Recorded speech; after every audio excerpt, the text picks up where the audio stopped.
Welcome to the presentation of a lecture from Gnostic Radio, a free public service from Telema Press. Gnostic Radio broadcasts free lectures from the Gnostic tradition of Samael Aun Weor. Each lecture explores another aspect of this timeless and sacred knowledge. Many of these lectures are supported by additional materials available on our website. Each Saturday, Gnostic Radio broadcasts live.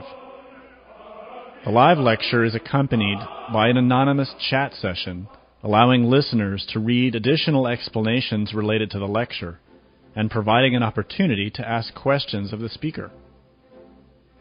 All of the efforts of Telema Press, including this lecture, are made possible by the financial support of listeners like you. Help us to help humanity by making a donation. Telema Press is a non-profit corporation. Donations are tax-deductible. For more information, visit our website at gnosticteachings.org. Now, with heartfelt wishes for the end of suffering for all creatures, we begin the lecture. May all beings be happy.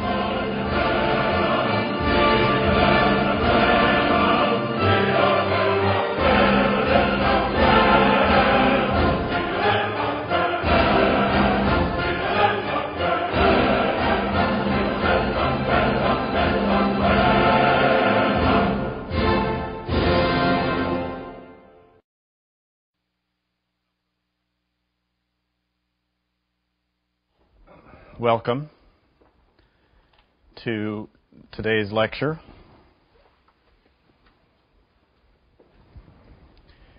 We're going to enter into studying some fundamental aspects of Gnosis or Gnosticism, which may be a little bit unfamiliar to Western students. We're going to talk about the Gnostic Buddha.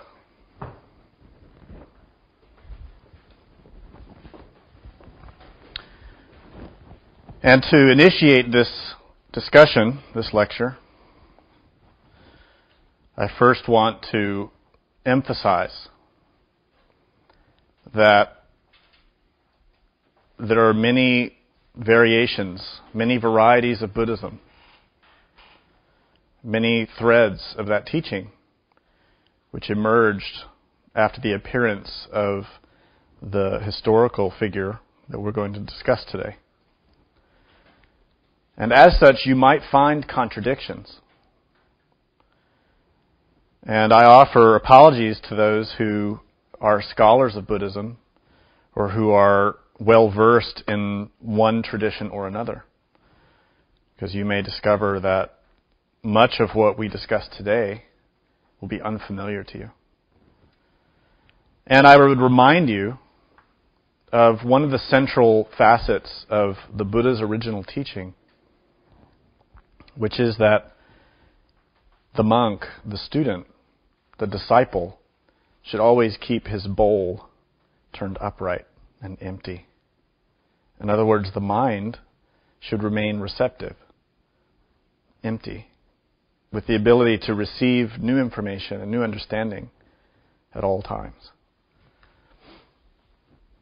The great Gnostic teacher, Samael Aun Weor, made a statement which is essential for us to deeply understand. In a lecture entitled The Esoteric Path, he said this: "Unquestionably, the two greatest leaders of all time are Buddha Shakyamuni and Jesus Christ."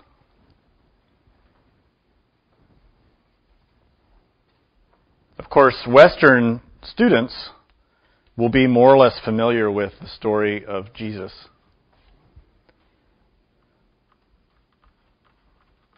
But it's important to, at the very beginning, recognize that both these words, or these titles, Jesus Christ and Buddha Shakyamuni, these are both titles.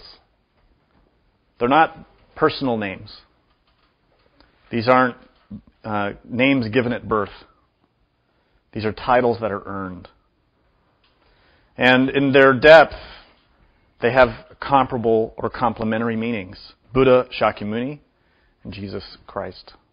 Of course, the title Jesus Christ we've discussed many times. And this title is explained throughout the writings of Samael Aun Weor and the many lectures that have been given in this tradition. Buddha Shakyamuni is also a title whose meaning we'll discuss today. To begin, to set a foundation for this lecture, I want to relate another passage from the same lecture, The Esoteric Path, where Samael Aun Weor relates an experience that he had, in which he gave a speech, a talk in a Buddhist monastery in Japan. And in this Buddhist monastery, Samael Aun Weor spoke about Christ. And he was teaching the Buddhist monks about Christ. And due to that, since he was speaking about a Christian point of view rather than a Buddhist point of view, there was a kind of scandal or a controversy among the disciples of that temple. And Samael expected to be rebuked by the master of the temple, by the abbot. So the abbot of the temple approached Samael and said, "Why did you speak on behalf of Christ, knowing that this is a Buddhist monastery?" And Samael answered, "With the most profound respect to this sacred institution, I have to emphatically affirm that Buddha and Christ complement each other." And Samael says he expected a response from the master's point of view, a Buddhist point of view. But with great amazement, the master agreed. And the Buddhist abbot said, "Indeed, Buddha and Christ complement each other." And he asked for a thread, for a cord, a piece of string. And when they brought it to him, he asked Samael, "Show me your right hand." And the master then tied the thread around the thumb of Samael's right hand. Then he tied the other end of the thread to Samael's left thumb, and so tied the two thumbs with this piece of thread. And then the abbot said, "Buddha and Christ complement each other." Clearly, this is a kind of koan, a kind of esoteric riddle. The meaning is that we have many parts. We have many aspects, each of which has its function and its place. And when united, they harmonize and form a whole. And in that sense, Buddha and Christ are two parts of one perfected thing, which is our own consciousness. And the abbot of that temple fortunately understood that. He understood that the true Dharma, the true religion, is universal. He understood that at the base, every religion is really one religion. And when we find sectarianism, where we find doctrinal dispute, we find misunderstandings. Because in truth, religion is one. Buddha and Christ, in their base, are complements of one another.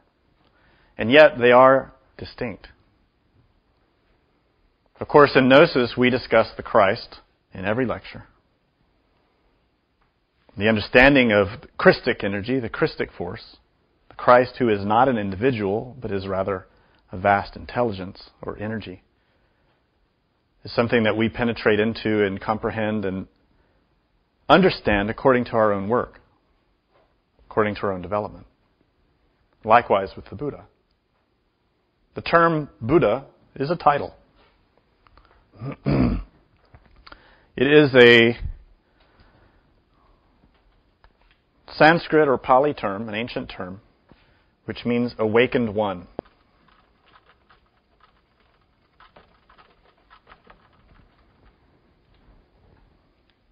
Now, we typically, in these times, talk about the Buddha,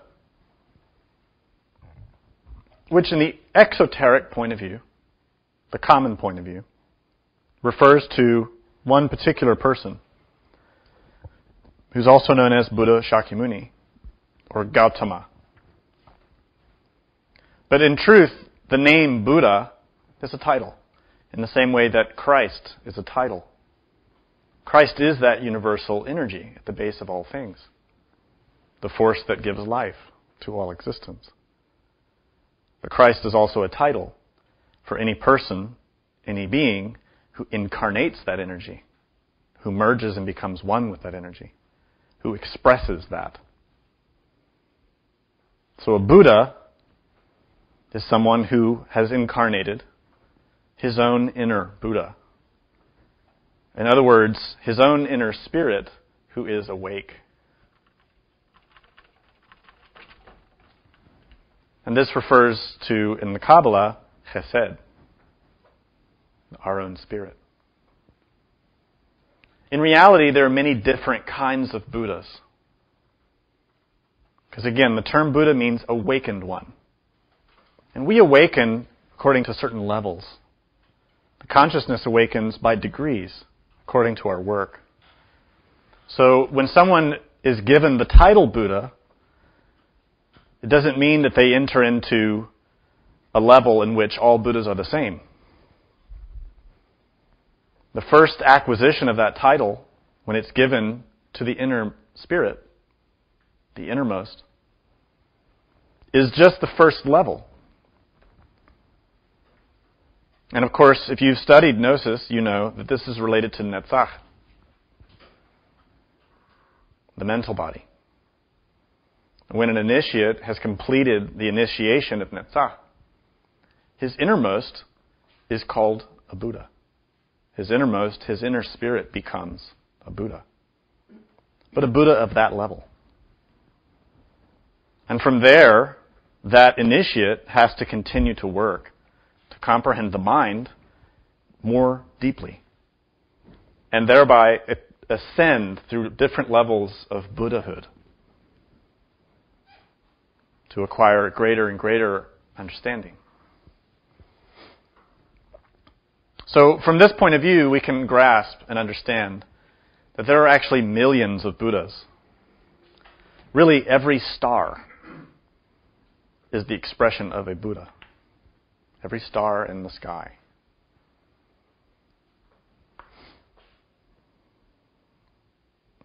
In terms of Gnosis, just to give a little background to Gnostic students, there's another way to look at Buddha, this term. We have two primary forms or types of Buddhas that we discuss. There's the contemplation Buddha. And a contemplation Buddha is really what we're talking about when we say Buddha itself, an awakened one, or the spirit.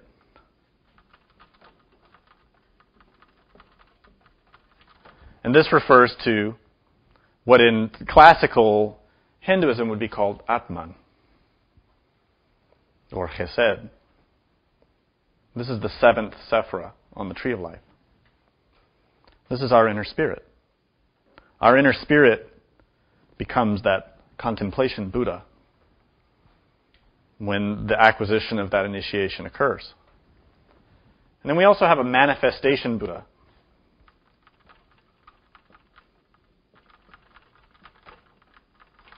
And this is the vehicle through which the contemplation Buddha will express himself. In Mahayana Buddhism, this would be called a bodhisattva. So the manifestation Buddha is the awakened expression of a contemplation Buddha. When we discuss the historical Buddha, the Buddha Shakyamuni, we have to bear this distinction in mind.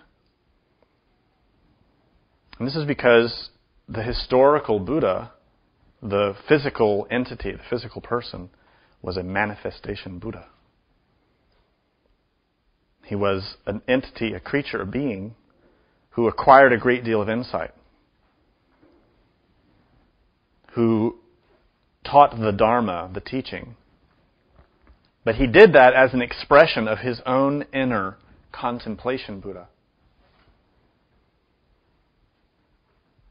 His inner being, the source of that light that expressed itself through Gautama, through Shakyamuni, is called Amitabha. And if you've studied any Buddhism, you know that Amitabha Buddha is widely worshipped, respected,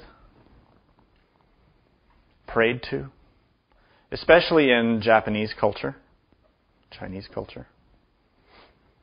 Amitabha Buddha is seen as a Buddha of serenity and compassion, and as one who has promised to liberate souls who call upon him. So he expressed himself physically into the physical world through his vehicle, through his human soul, through his manifestation Buddha, who was Gautama, the Shakyamuni. So we can relate this to the Gospels, to the Bible, when we look at what Paul wrote about our inner constitution. The contemplation Buddha would be the heavenly man, which Paul mentions. And the manifestation Buddha would be his human soul, the Bodhisattva, the terrestrial man.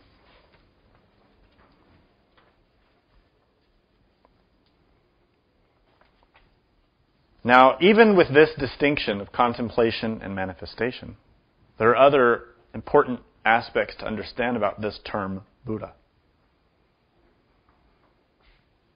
To acquire Buddhahood is a matter of personal, in-depth work.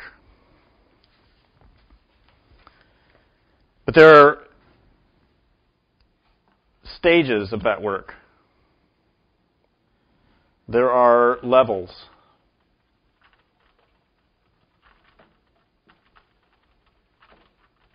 Just like in life, when we achieve something, we may achieve that on a temporary basis or on a permanent basis.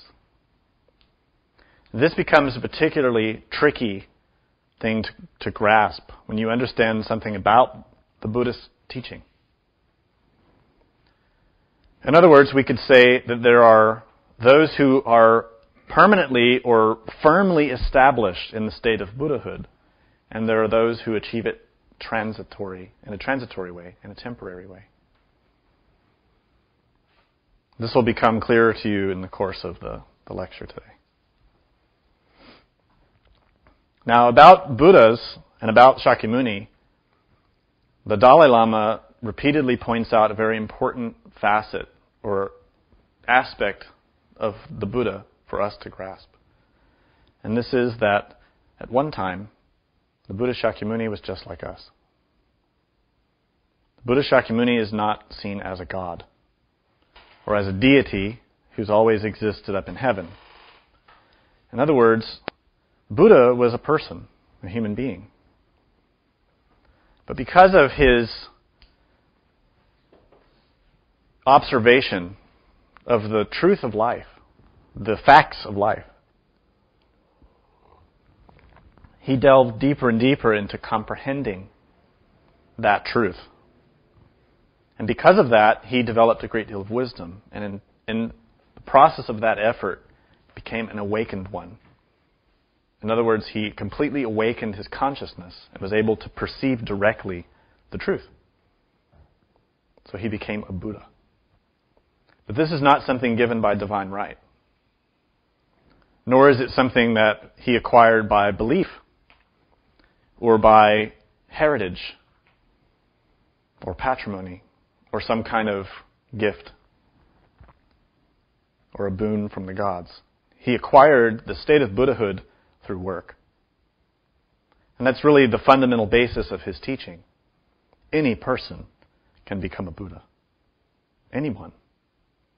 And the cause, the reason, the source of that is within you. It is what is often called Buddha nature.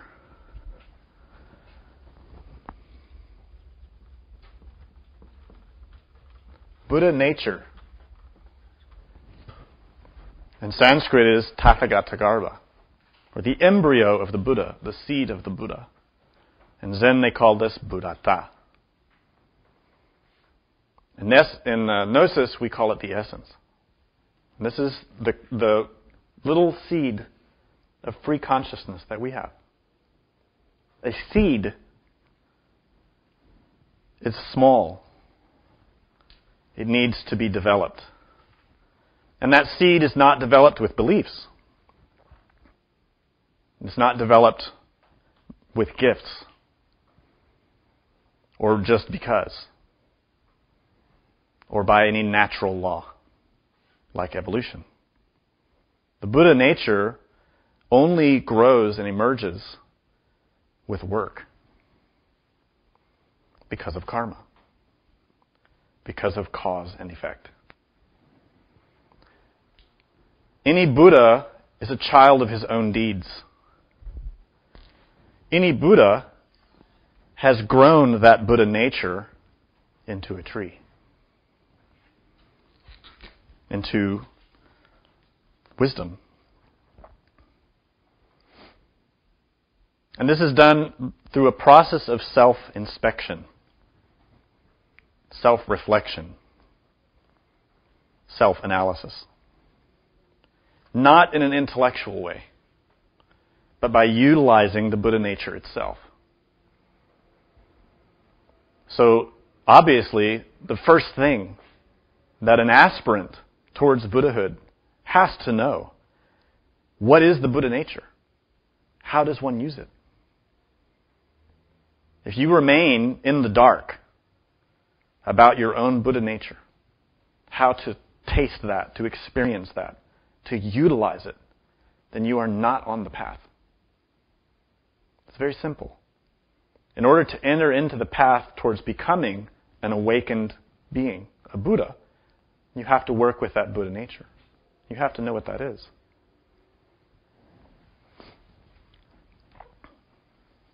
Buddha Shakyamuni summed up his entire teaching in one sentence. He said, I teach about suffering and the way to end it.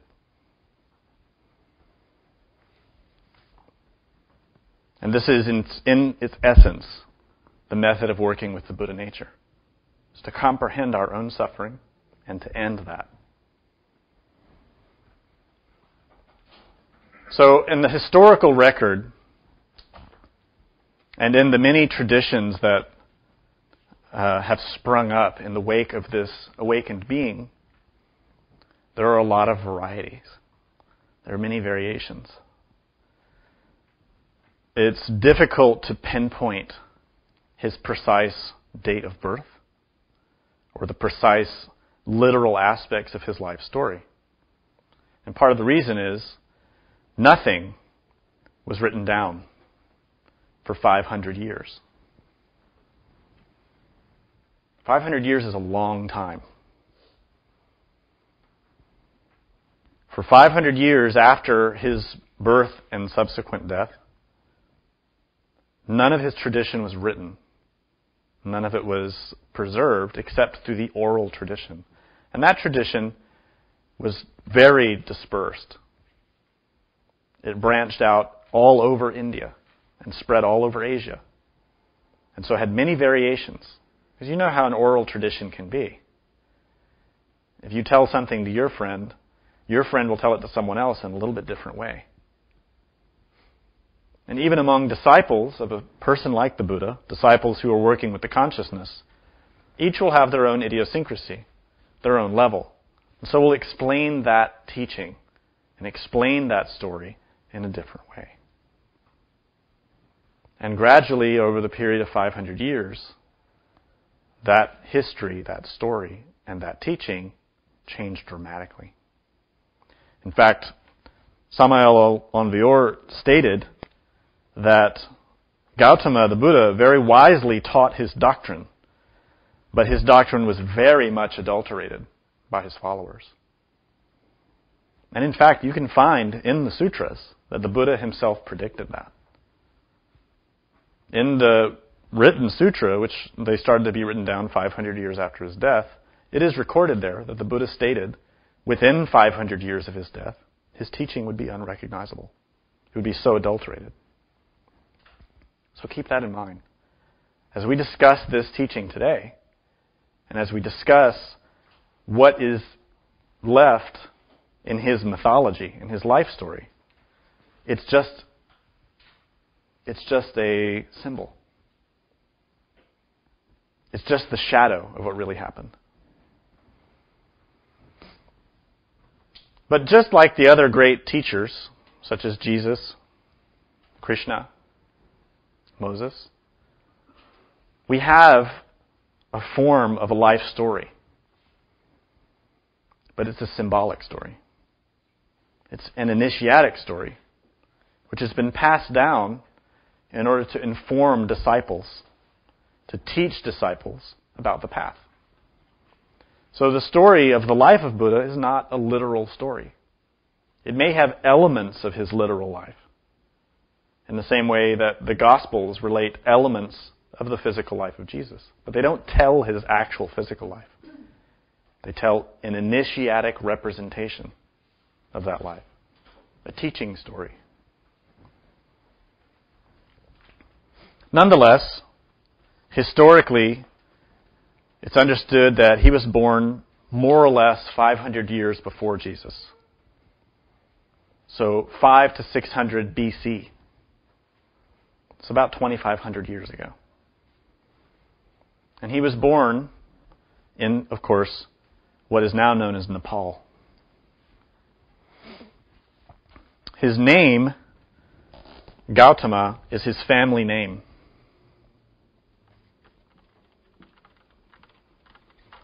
And the term Shakya, from Shakyamuni, is the name of his tribe, his clan. It's an ethnic group who still exists in Nepal. Shakya means lion. Gautama has a certain relationship to cowherd.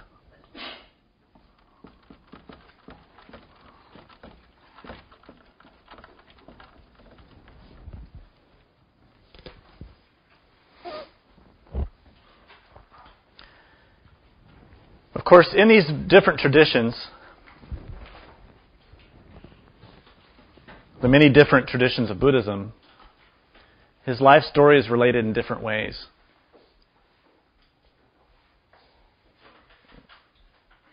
Buddhism does not present itself in the same fashion as many of the Western religions, where the Western religions have sort of established scripture that they consider to be authoritative. In Buddhism, in the Western tradition, for example, in Christianity, we have the Bible, the Old Testament and the New Testament. And all the books that are gathered into that collection were agreed upon by scholars and leaders in the preceding centuries. And this is all based on dogmatic and political causes, why they picked the ones that they did. But in Buddhism, there's a huge variety of schools spread all over Asia. And every one of these schools has their own approach to the scripture and has their own scriptures that they believe are more authoritative. And of course, amongst these schools, the scriptures all disagree with each other because they're all derived from that oral tradition. There's very little in terms of written documentation from the very early years. It was only later, gradually over time, that there was more and more written down. So when I relate today the story of the Buddha Shakyamuni, I'm going to relate a Tibetan version. But even among the Tibetan versions, there are what you might call disparities or contradictions. But again, I would emphasize for you to remember these are not literal. These stories are told in order to explain the teaching. And this is a distinct difference in Eastern and Western mentalities. There's something in the Western mind that seeks authoritative or definitive answer. Where in the Asian mind, they have a different point of view, a different focus. In Asian cultures, it has not been perceived, at least until recently, that it's so important to have a scriptural authority in the sense of a written word. And this is why, for example, in Tibetan history, they never wrote their history down. And when they did, they were very metaphorical, the histories that were written. They weren't a literal history. And this is because that Asian mentality doesn't place so much importance on the literal aspects, but rather on the meaning. Where in the Western mind, it seems to be the opposite. We are more concerned with facts rather than the meaning. In Tibetan culture, of course, the Buddha, Shakyamuni, is a key figure. And really is the base figure upon which their entire culture is based. Strongly based. Not entirely, but strongly based. His life story is traditionally taught and represented in a series of 12 steps. And this is called different things. But you could say it's the 12 great deeds, the 12 great works of the Buddha. So you might see Tibetan paintings or tankas which represent the stages of the life of Buddha.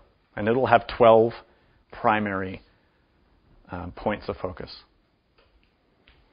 Now, if you've been paying attention to this series of lectures, you will remember in the series on the Arcana of the Tarot that 12 is a very significant number. The Arcanum 12 is related to the apostle, the apostolate. And this is a very interesting thing to recognize, that the life of the Buddha would be related in Tibetan tradition in a way that's totally correspondent to a Western law, or a law that's codified in this tradition that's often called Western, which is the Tarot. Of course, in Gnosis we know that this tradition is universal.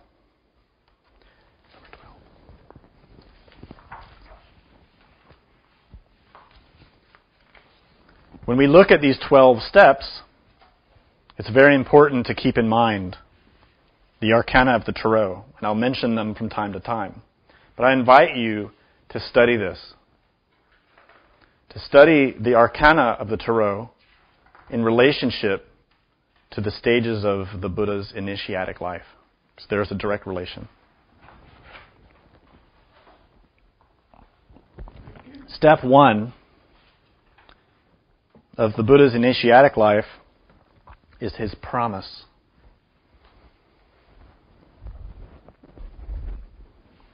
It's related in the Tibetan traditions that the Buddha Shakyamuni, before he received that title, was known by another name, Shvetaketu.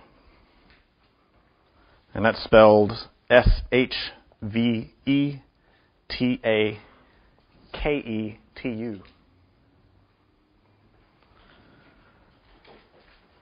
And that he was a great and enlightened master who is teaching in the heavens, in the superior worlds, teaching the Dharma to the gods. And he had achieved this level through countless previous existences. And some of those stories of his previous existences are collected in a book or a collection of tales called the Jataka Tales. And the Jataka Tales are a huge collection of the life stories of the Buddha Shakyamuni. So Buddha Shakyamuni, or Shvetaketu, was teaching in the Tushita heaven. And this is a realm of nirvana, a superior level of existence, populated by gods. Or in other words, beings who had already achieved a certain degree of understanding. And so he was there teaching them.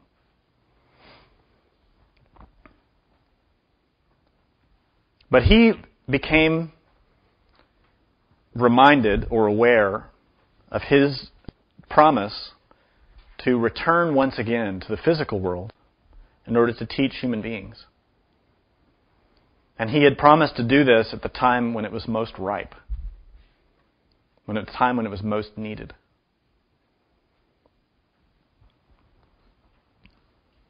When he looked down on this physical world, he saw the suffering of humanity. And he considered whether it was time. The gods encouraged him and said, it's important for you to go teach the Dharma. And they said, the world is in ruin because of the 6 dialecticians, the 6 followers, and the 6 meditators.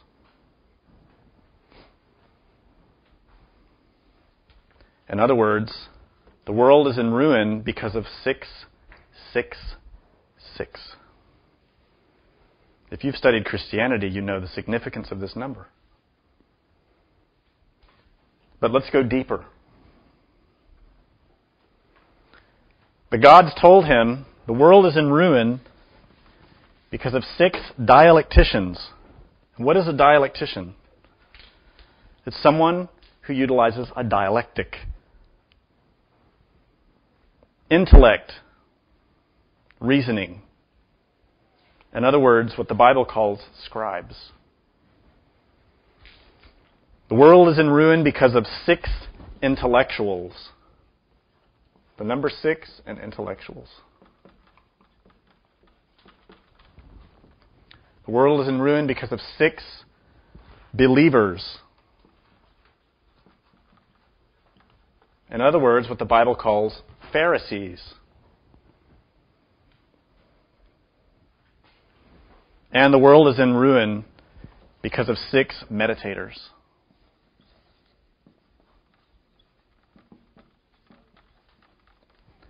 In case you don't recall, in the Bible, in the book of Revelation,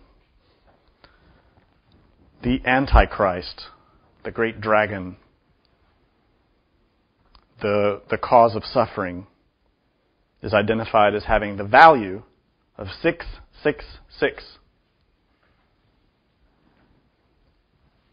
In Gnosis, we of course study very deeply Kabbalistic numerology.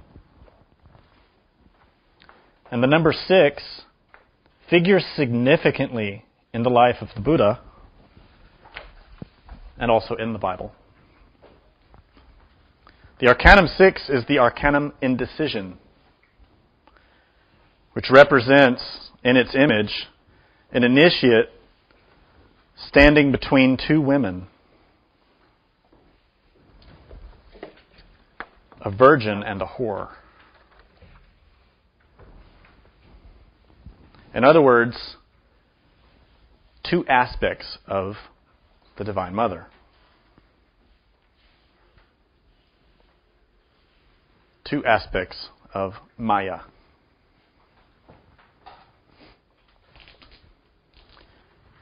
The human being is given the value, or the intellectual animal, the person like us, is given the value of 666 because we are undefined. We stand in between the virgin and the whore, psychologically speaking. In other words, we're trapped in the midst of illusion and have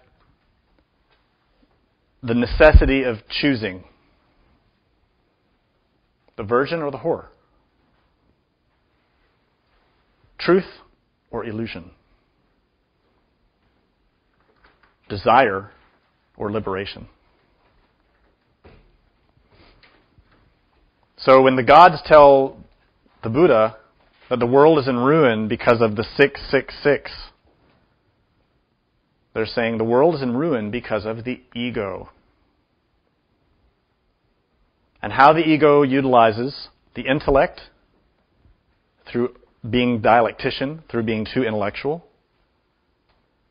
through the heart, by being a fanatic, by being a mere believer without any real experience of the truth, or by being what they call a meditator, what you could also call a fakir, someone who does a lot of practices, who's very adamant about their own tradition and their own religion, but is fanatic and is attached.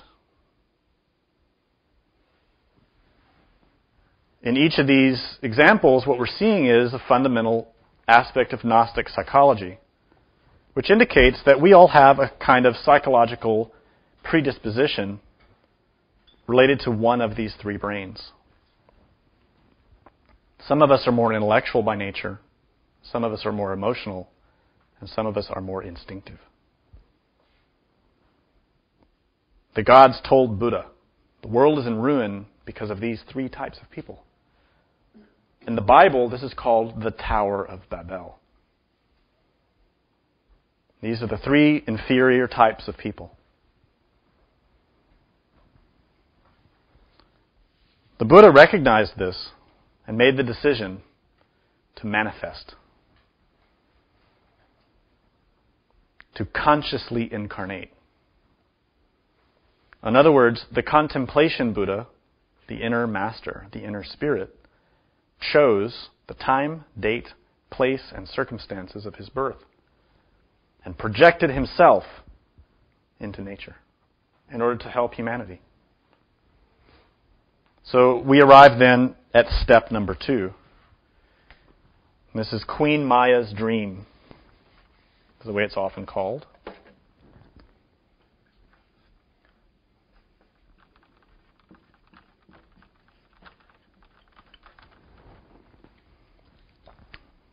The Contemplation Buddha had chosen to be born to a royal couple.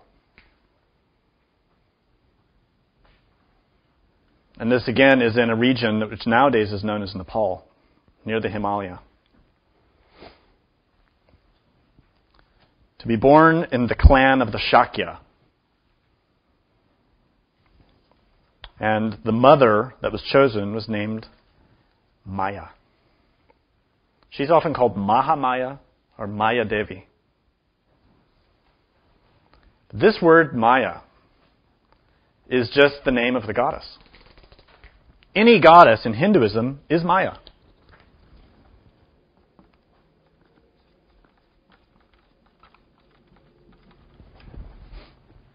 The story goes that during the time of the month, when Maya was in her monthly purification retreat, in other words, having her menstrual cycle, she had a dream.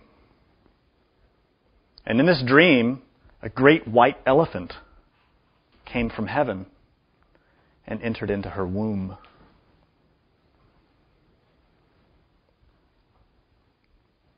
The elephant is a symbol of the innermost, the being, the contemplation Buddha. She was dreaming during that period of the month, which traditionally, according to Asian ethic, is a time when the woman and the man, the husband and wife, suspend their sexual relations.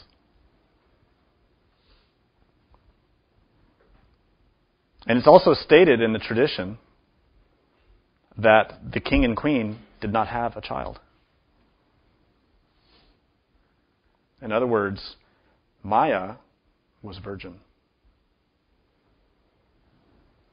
Here we have an immaculate conception, where the elephant, the contemplation Buddha, enters into the womb of this virginal queen. Symbolically, a king or a queen would be a malachim, someone who had awakened consciousness, an initiate. And as someone who understood the doctrine and was practicing the teaching, she, Maya, the queen, the mother, represents the divine mother, the goddess, Maya, from whose womb emerges the Savior, in the same way that we see in the Christian tradition.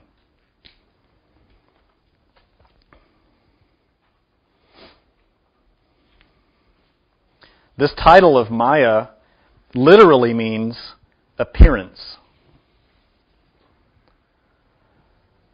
The way it's typically translated, though, is as illusion.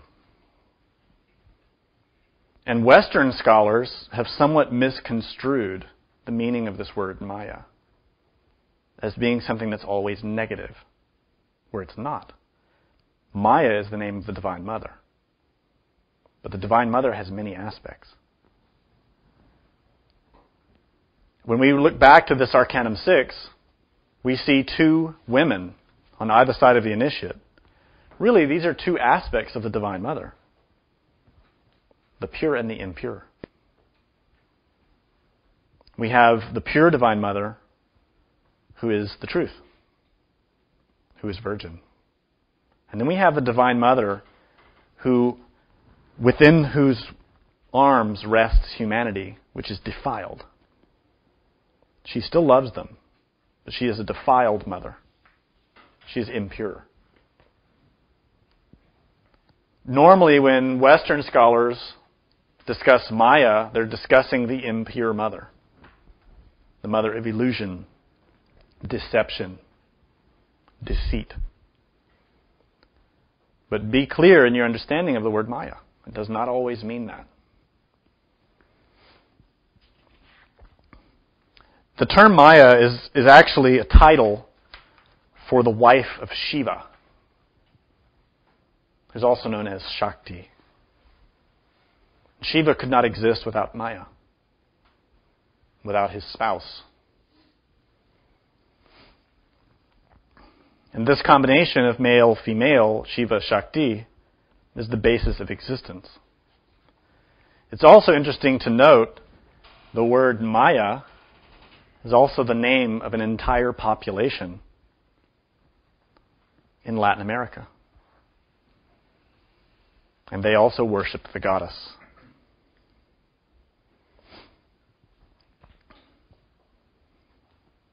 So in the second stage, Maya becomes pregnant. In the third, she gives birth.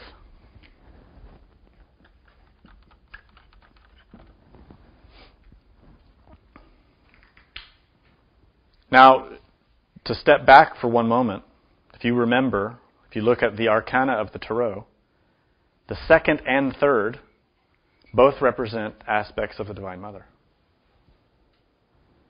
Number 2 and 3.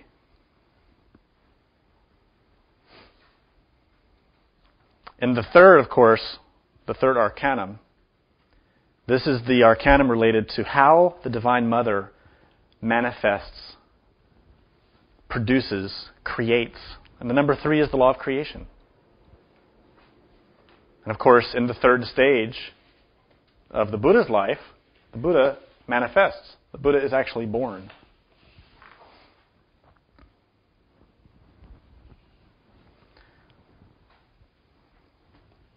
The story goes that while pregnant, Mahamaya wanted to go for a walk. So she, with her entourage, went into the Lumbini Gardens and took a stroll.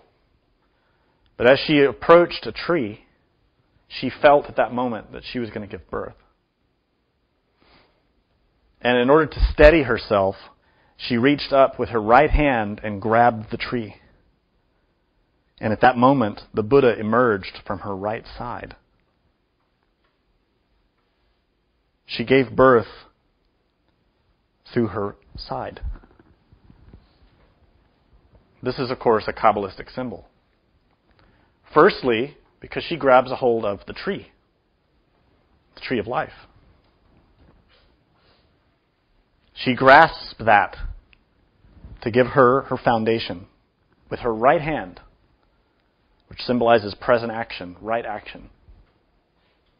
And from her right side emerges this child, the Buddha. And this, of course, relates very well to Adam and Eve. As you recall, Eve is pulled from the right side, the rib of Adam. And this is symbolic of how the soul unfolds and manifests. How the tree of life unfolds itself in levels in order to create existence.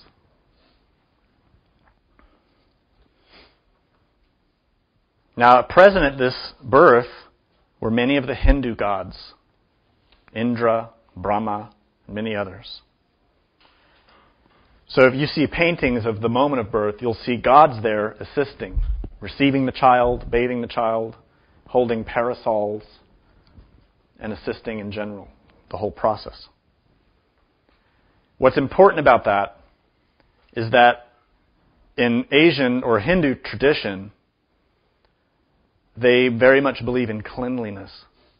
And a birth, because there's blood and fluid accompanying a birth, a typical birth, it's said to be an unclean event. And notice we understand that because the typical birth is really a result of fornication. So it is not an immaculate birth. But in the case of the Buddha, just like Jesus, this was a birth that was clean, and that's why the gods were there. The gods were assisting, represented in the story, because of the cleanliness of the event, because it happened without fornication. In other words, it was an event of chastity.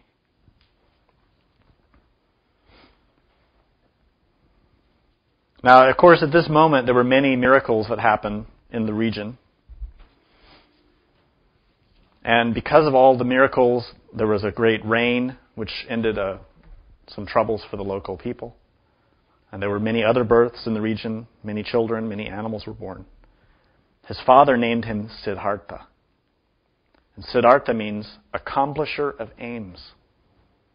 Someone who accomplishes what they set out to do. Now, you know, of course, that there are many great masters who are born of immaculate births. We have Buddha, we have Jupiter, Zeus, Apollo, Quetzalcoatl, Fuji, Lao Tse, Jesus, all born of virgins, all born of an immaculate conception. And their mothers were virgin before, during, and after the childbirth. When the child is born, some sages, some educated priests, analyze the child and discover that this child has all of the esoteric symbols or signs in his physical constitution that demonstrate that he is a Buddha. There are many such symbolic signs. But the Master Samael stated that whoever studies the 32 capital signs of Buddhism biologically, Buddhahood, will reach the conclusion that these sexual characteristics, secondary sexual characteristics, are symbols of someone who is a superman, someone who's beyond a normal human being. And that these kind of characteristics only come because of intense transmutation.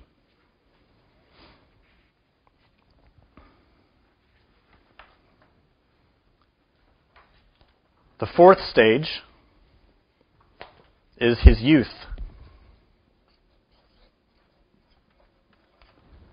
And as a youth, he was, of course, a little bit of a strange child.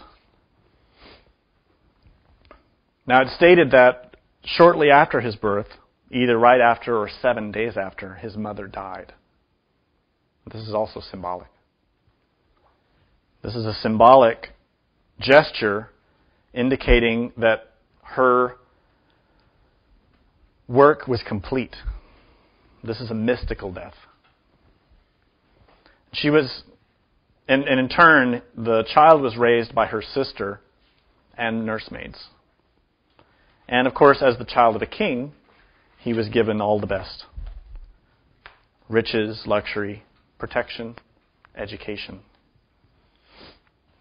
He became an expert in astrology and literature and all the sciences.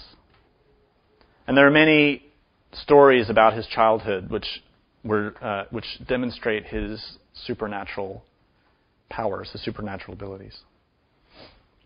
The fifth stage is his skillful conduct, or his worldly development.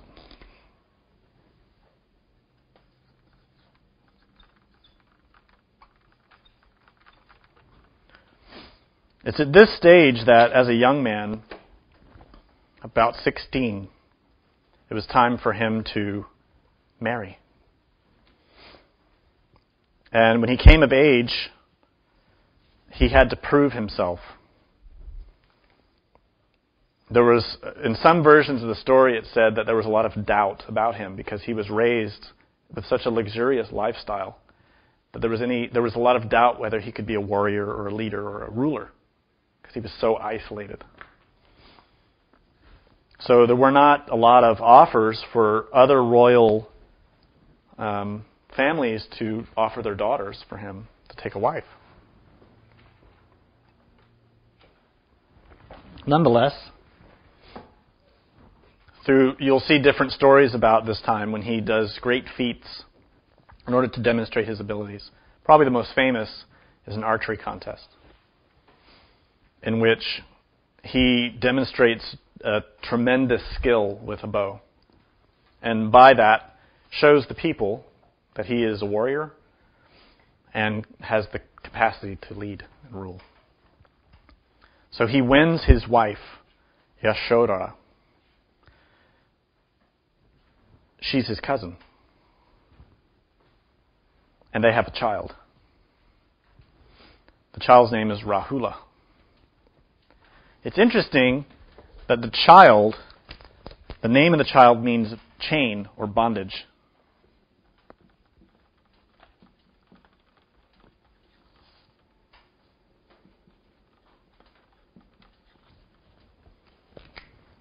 And this is often taken as a symbol of the burden of material life. That when you produce works in your material life, a child, in other words, symbolic, that these material works become burdensome to the spiritual aspirant.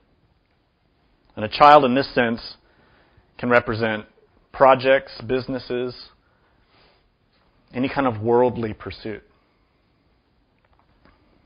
So you may have a dream about a child, and that child could represent a worldly project, something materialistic, which can become a burden for you. The Buddha also had another relative who is mentioned in this stage of his life, whose name is Mahavira.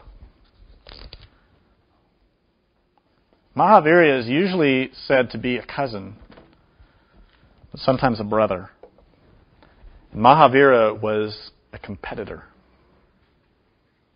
someone who was jealous or envious. I'm sorry, not Mahavira. I got the name wrong. There's so many names here. Scratch that. Yeah.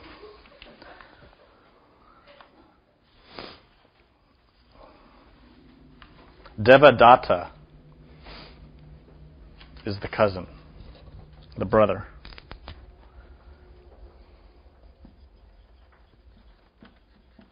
Mahavira, on the other hand, was a contemporary of Buddha. Just because I mentioned it, let me explain about Mahavira. Contemporaneous to the Buddha Shakyamuni is this historical person called Mahavira.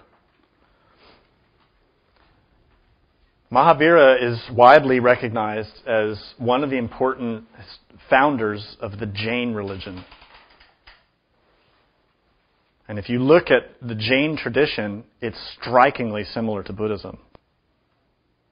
So scholars nowadays have theorized that perhaps Gautama and Mahavira studied together, maybe had the same teacher. Mahavira.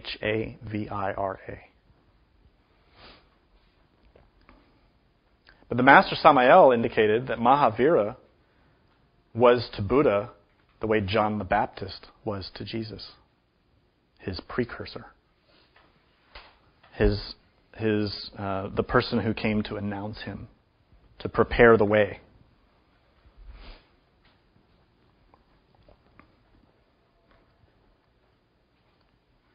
Both of them were princes of the tribes, and both revolted against the established priesthood, the Hindu or Brahmanic tradition. So there are a lot of interesting similarities between the two. The sixth stage of the Buddha's life is called the Four Encounters. Now, as a young prince, the Buddha was isolated. He was isolated because at his birth a prediction was made that this miraculous child would become one of two things. Either the greatest king that the earth had ever known, or the greatest saint. So of course the father was overjoyed, but didn't want his son to be a saint. He wanted him to be a king like him. So he isolated his son. He kept Gautama within the palace grounds and never allowed him to see suffering, illness, old age, or death. So as a young man, the Buddha, Gautama, never saw these things. And he was continuing on as a typical person until he was 29.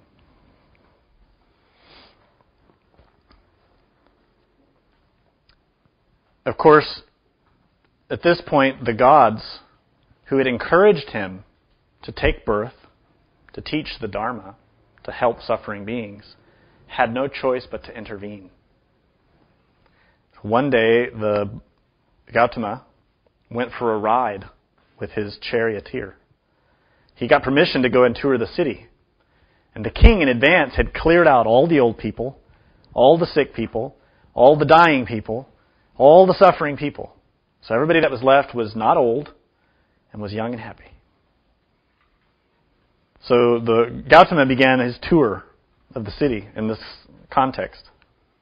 But the Devas, the gods, intervened and showed themselves to Gautama as the sick, the old, the infirm, the dying. And Gautama was thunderstruck, shocked by this first recognition that life is suffering. And he stated, it's recorded in the tradition, "What is the use of youth, which is ultimately destroyed by age? What is the benefit of health, which will end only with illness? What is the good of wisdom in life if this life lasts not forever? Aging, sickness, and death follow each other inevitably."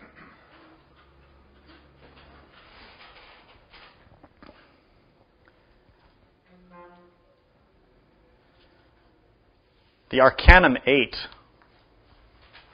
which if we relate it to this eighth stage, wait a minute, these numbers are wrong.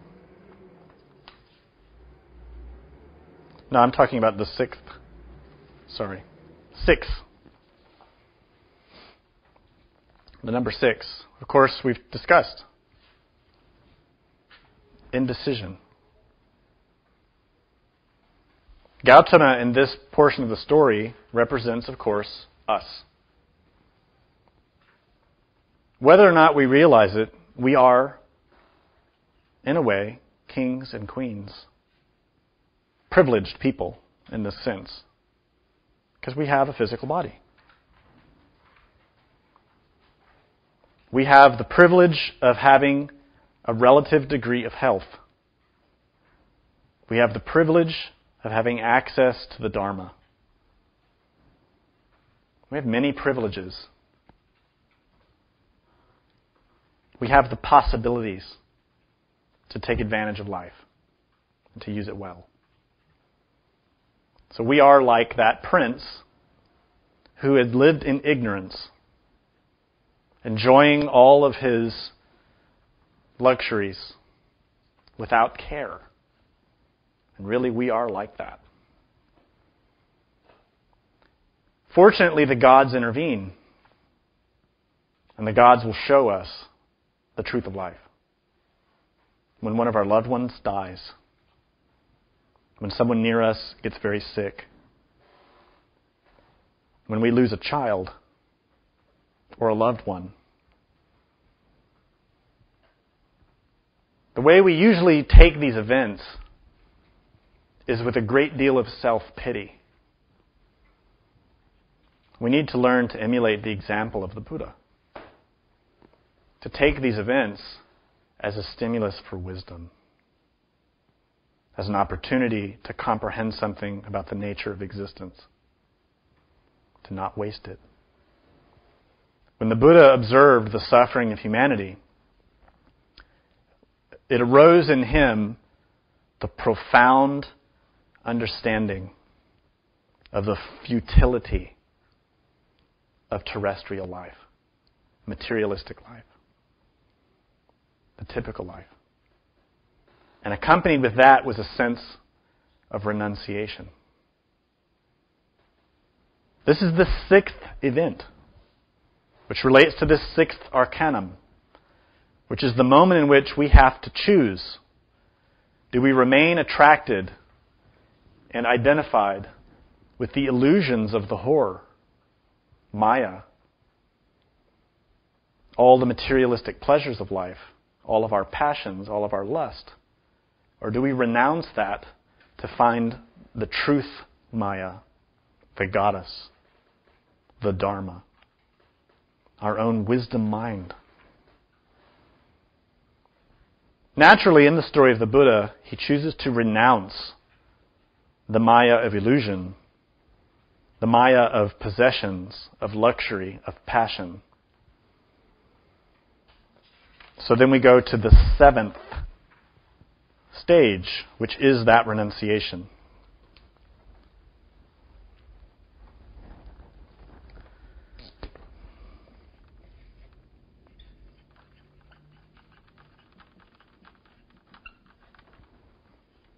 Having perceived this, aspect of life, that life leads to death, life leads to illness, life leads to suffering, he's convinced that there must be a way to overcome that. He sees a holy person, a monk, a renunciate, and decides to take that example. So he abandons his life, his physical life, his materialistic life. He rejects his heritage, his inheritance, his materialistic ties. And he goes out into the wilderness in order to meditate. This event is usually symbolized by the Buddha cutting off his hair. And this event is honored by all the monks and nuns of his traditions who shave their heads.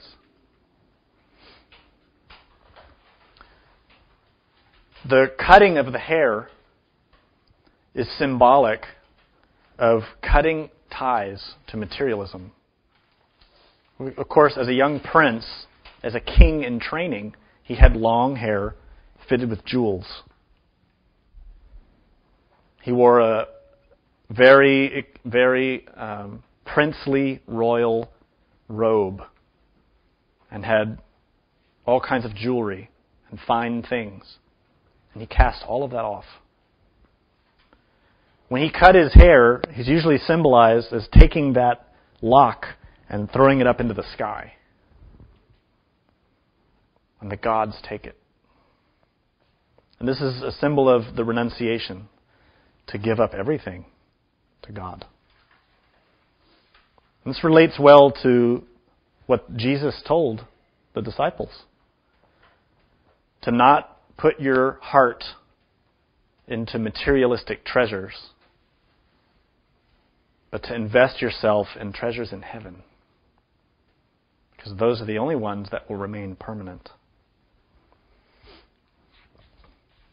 So the Buddha renounces, and he enters into stage 8, which is the period of austerity.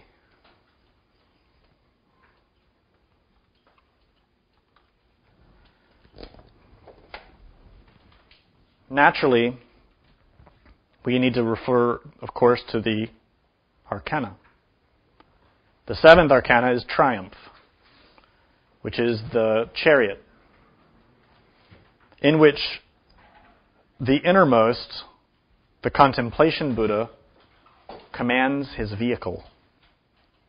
So in stage number 7, when Gautama renounces the world, he throws his hair up to heaven. He takes on that challenge to fulfill the duty of his own contemplation Buddha, which is to teach the Dharma. In other words, he fulfills the Arcanum 7 to become that chariot, the vehicle through which the contemplation Buddha can express himself. In the 8th Arcana, the Arcanum number 8, this is the Arcanum of Job, the Arcanum of suffering. This is the Arcanum of justice. And this is a time of great difficulty. In this period of his life, he becomes a very extreme renunciate. Not only does he renounce his luxurious lifestyle, he renounces food. It's said in the tradition that he survives on a single grain of rice each day. And all he does is meditate. That's all. 24 hours a day. For 6 years. This is extremely significant. In order to become a Buddha, you have to work. The Dalai Lama, when talking about the life of the Buddha, mentioned that when he considers the life of the Buddha, he feels a certain kind of, I think the word he used was anxiety, a little bit anxious. And it's because of this 6-year period. The Dalai Lama said that he doesn't feel that people really understand what that period of time means. You don't become a Buddha just by believing in the teaching. You don't become a Buddha by sitting around and enjoying a luxurious lifestyle. The Buddha was not watching television. He was not playing games. He was not enjoying any kind of luxurious lifestyle. He was sitting and meditating for 6 years with extreme renunciation, not even caring for his body. He became so thin that his bones stuck out. Pushing in his stomach, he could touch his spine.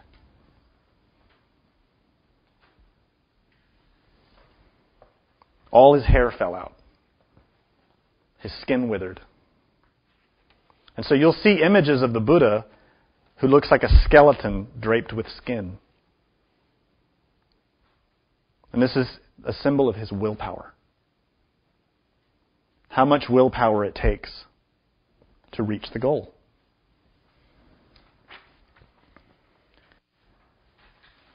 What he realized, however, was when, in the process of these extreme ascetic practices, he realized that his mind was still craving. As much as he could deny his mind its desires, it still craved. And there are different stories that relate the moment in which he made a profound realization. In one, the gods come to tell him, to help him, to explain to him. But the one that is probably most known is, while seated in meditation, he was near a stream, a river. And coming down the stream was a small boat. And on the boat was a musician. And the musician was playing an instrument called a vina. Vina is a stringed instrument like a guitar or a lute. And this musician was plucking the strings. And when the Buddha, Shakyamuni, observed this musician, he comprehended that if the string is too loose, it won't make a note. And if the string is too tight, it will break. It has to be exactly the right level of tightness in order to have the right note and to play and sound beautifully. And in that instant, he realized that he was on the wrong path. That his austerities were too extreme. And he needed to care for his physical body so that it could be a vehicle for his enlightenment, for his realization. Now, this is a very critical stage. What it demonstrates, and as he taught it, was you have to take the middle way.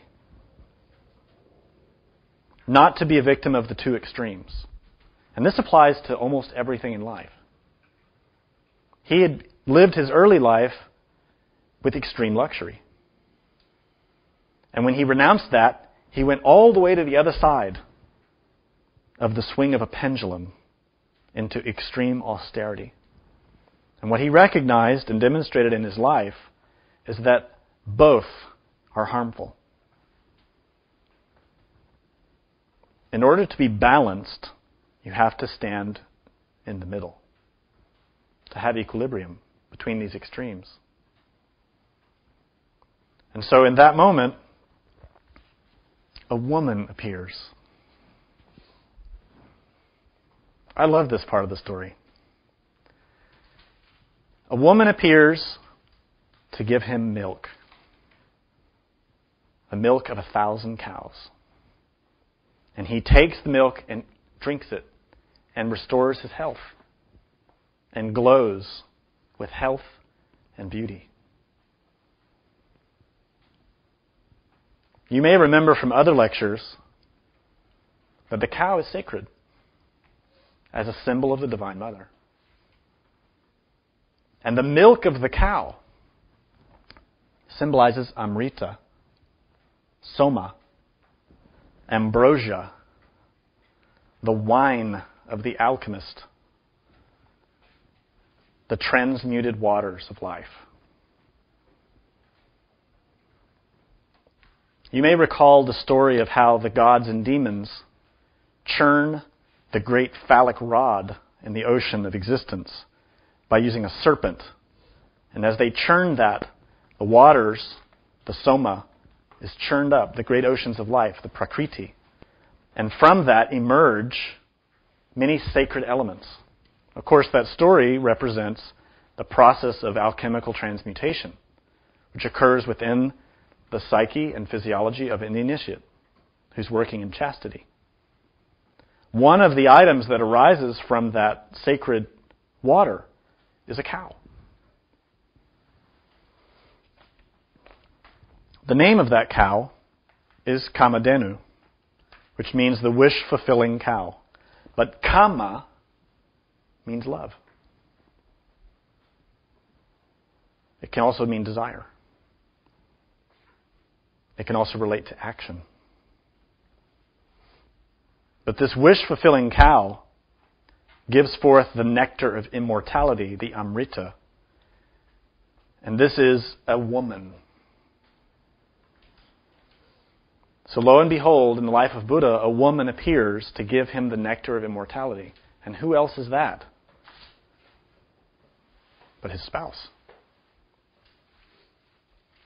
His Divine Mother, working through his tantric relationship, his alchemical relationship. Having comprehended the essential need to balance between the two extremes, he takes advantage of these sacred waters and passes into the next stage, number 9. He gets up from this place where he had been sitting in number 8 and advances to the Bodhi tree. The term Bodhi, of course, as you know, means wisdom. It also means awakened.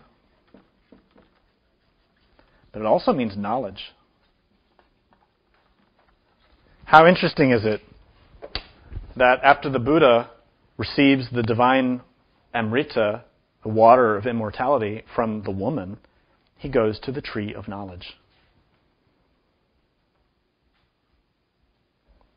And he sits to meditate. The image is usually that he sits with his back to the tree. In Kabbalah, we know that the tree of life is the spinal column. The Buddha sits against that tree, which rises up along his spinal column. But do you know what kind of tree it is? It's a kind of a ficus, a fig tree. In the Bible, the fig tree is very important. Jesus approaches the fig tree in the gospel and sees that it has no fruit. And he condemns the tree, and it withers and dies. The fig tree is related to sexuality, but specifically to feminine sexual forces. The forces of Neshama, the forces of Buddhi. Gebara, our divine consciousness. When the Buddha, Shakyamuni, sits at the Bodhi tree, the tree of wisdom, the tree of life, the tree of knowledge, his own spinal column, he's harnessing the forces of the Amrita, the milk, and transmuting those forces to enliven that fig tree so that it will give fruit. And this is stage 9.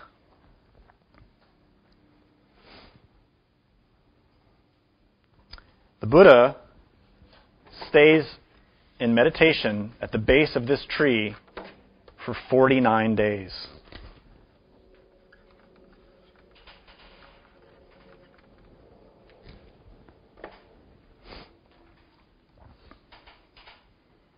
Why?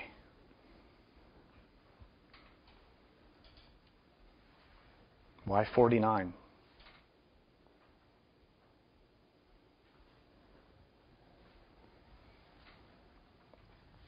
"49 days in the Eastern traditions is symbolic. When someone dies, there is always a period of mourning for 49 days. A period of observance, a period of remembrance, a period of prayer. To honor that person and to assist them as they move on to their new life. When the Buddha Shakyamuni sits for 49 days at the base of the tree, he is approaching death. Psychological death. The death of the mind. The full and complete and total death of everything that is subjective and illusory within himself. In other words, he will take the waters of the Amrita, that milk, and transform that into fire and light the 49 fires of the mind. And these 49 fires are related to the 7 bodies and the 7 chakras in each body.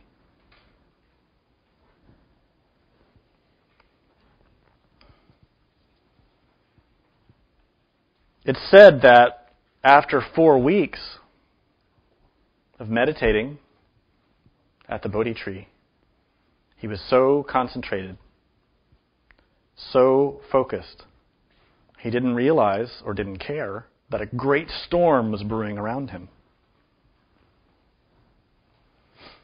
And a flood began to creep up around him. So his life was in danger.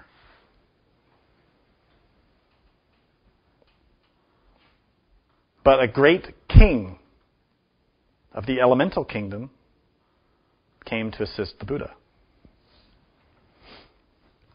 This king is named Mukhalinda. And he is a Naga king. Naga is a serpent. And in the East, in Asia, it is known that there is a race of beings called the Nagas.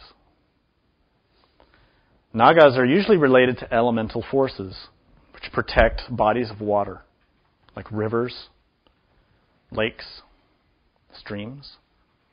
And it's well known that any person who approaches a lake or a stream or a pond should always treat it with respect. Otherwise, the Nagas will take revenge. As an example, if a person goes to any pond or lake or stream to relieve themselves of urine or any other bodily fluid or function, they will become sick. And it's because the Nagas want to teach that person to respect the water, to not pollute the water. This is a folk tradition in India and in the other Asian countries around there.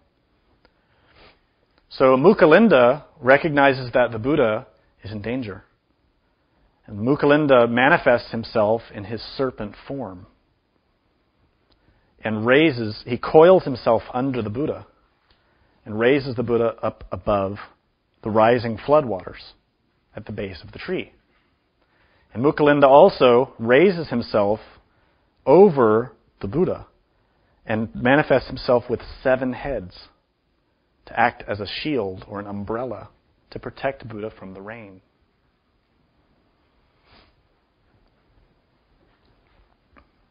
You know, of course, that the flood is very important in the Greek mysteries because the gods send a flood to destroy the impure humanity.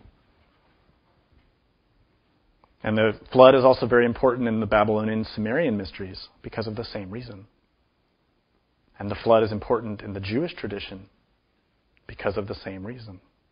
And likewise in the Christian. The flood comes as a process of the death of the I. The flood are those waters of passion, the sexual waters, which rise up because of transmutation. And those waters are churned and are in activity because of all the energy, because of all the karma of that initiate. Many drown because they become identified with their own passions, their own karma, their own idiocies, and they fail. But the Buddha, remaining in meditation, receives the assistance of the elemental forces, Mukhalinda, who in this context is representing the Divine Mother Kundalini, which is coiled 3.5 times at the base of the spine in the Muladhara chakra. By working with a spouse, the initiate awakens that sacred fire. And the serpent begins to rise up the spine in order to shield the initiate and protect him from his karma. So the serpent in the story comes up with 7 heads. This is why the Buddha stated, "Listen to me well, gods and humans, for within each Buddha are 7 Buddhas." And these 7 are the 7 bodies of the soul. The 7 bodies which make up the physiology of the vehicle through which the Buddha can express. We're not using the term soul in the traditional term, which Buddhism refutes. This is a different term, more like body. Those 7 serpent heads represent how the Kundalini must be raised in all of these 7 aspects of the physiology and psychology. And when those 7 are raised, the serpent of the Kundalini is raised upon the spine 7 times. Then the 49 fires are lit. The 49 days are complete. And that serpent, with its 7 heads, shields the initiate from the rain. The rain is a symbol of karma, of pain.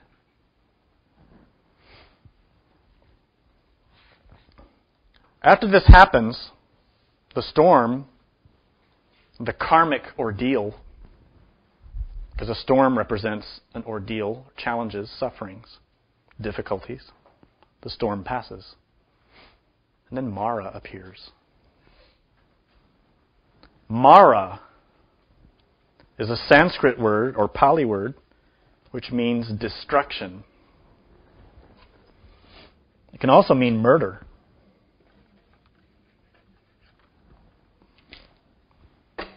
It's interesting because in the Hebrew tradition, Mara also means something very negative. It means something like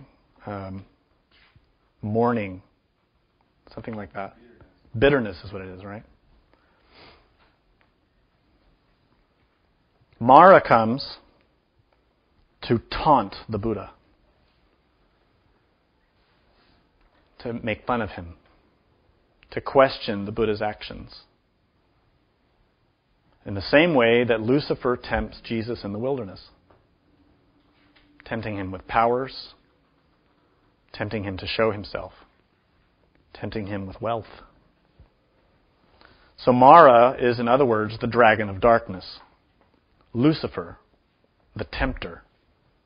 Mara is part of the Buddha. Mara represents our own mind.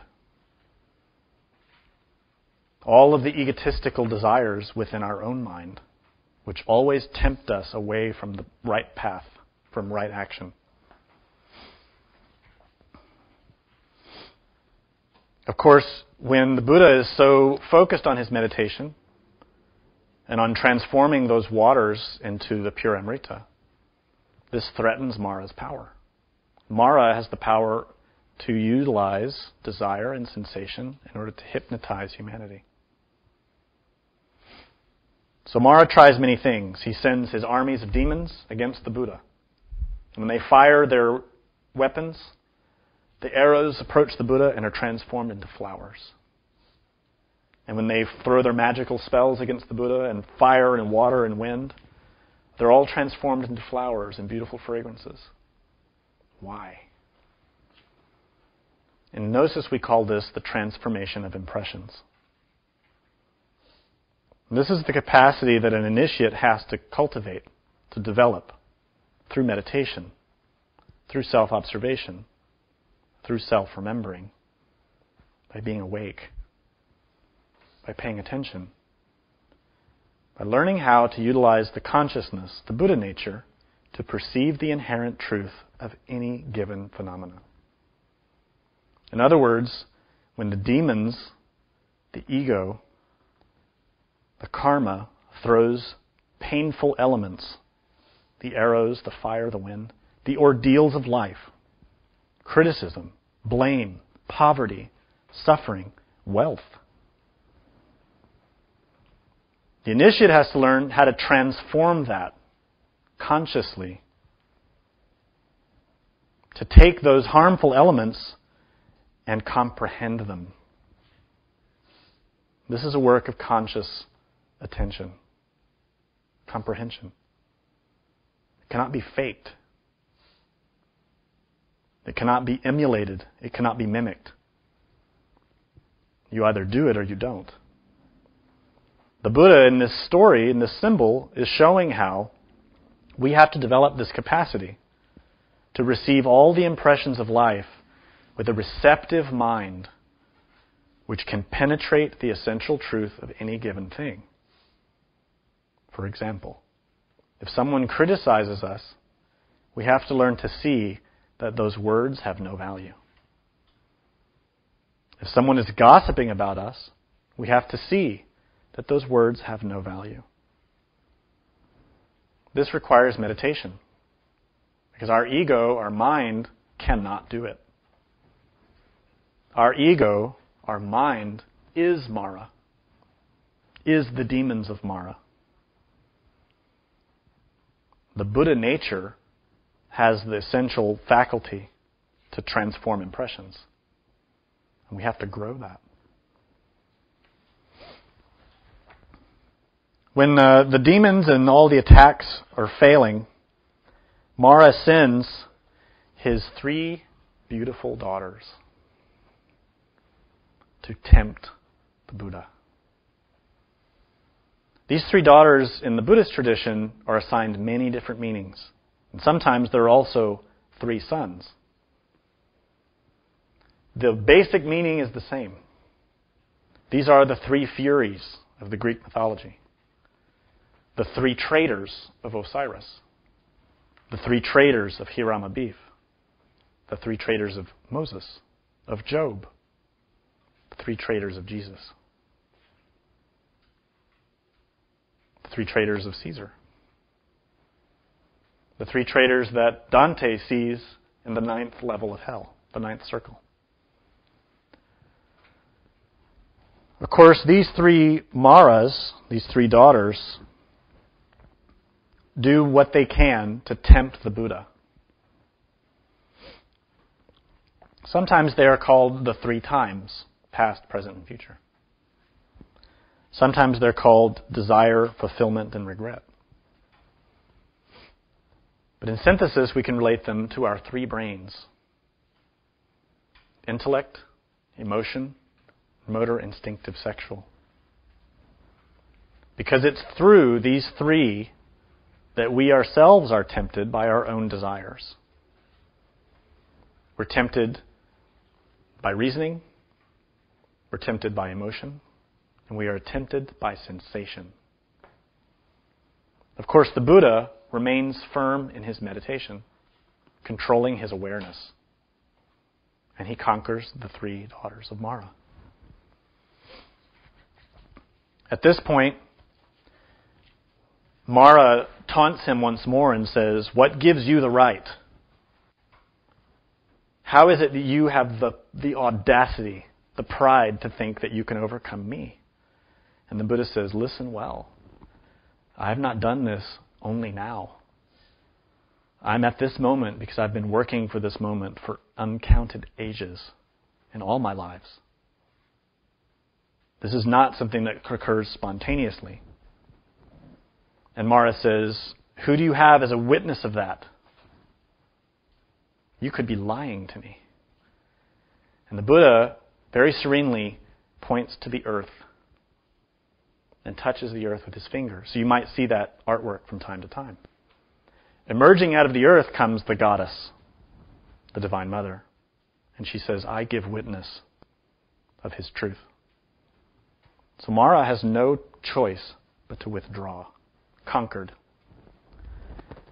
This symbolizes that the Buddha has his foundation in the Divine Mother, in that primordial wisdom which gives rise to all existence. This is something that has to be understood in meditation. So at this moment, he proceeds in his meditation and understands a few things. We move now to the 10th stage.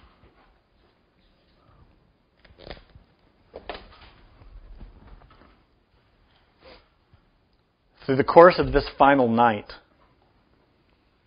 the Buddha goes through 4 essential stages. First, through all the levels of samadhi. Second, he recollects all of his previous existences. Third, he implements the end of all his afflictive emotions. In other words, the ego is 100% dead. And fourth, he profoundly comprehends the cycle of life and death, which are symbolized in the 12 nidanas. Pratitya Samutpada, which is here on the Wheel of Life, these 12 stages around the outer ring. At this moment is when he really earns the title Shakyamuni. As I mentioned, Shakya means lion. The term Shakyamuni means the silent lion. Now this relates well to our lecture on Leo, when we discussed how the astrological sign of Leo is the sun of the zodiac, and is that force which directly influences the development of our own heart and mind. And that is the basis of the Buddha doctrine, the Buddha Dharma. It is the lion's roar.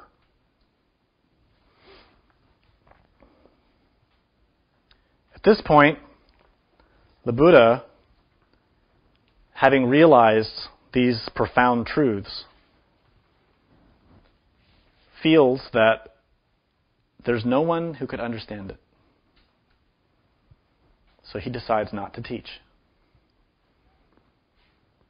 And all the gods are astonished, because that was his purpose, to reach liberation in order to teach suffering humanity. And having reached it, he decides not to. So all the gods are in an uproar, begging him to teach. And they all approach him and entreat him to fulfill his vow to teach humanity. And he refuses. Again and again, he refuses to teach. Keep in mind that we are in the 10th stage, the number 10, the Arcanum 10. And the Arcanum 10 is the wheel of the Tarot. This wheel represents the evolving and devolving cycles of nature. It is the vehicle of karma.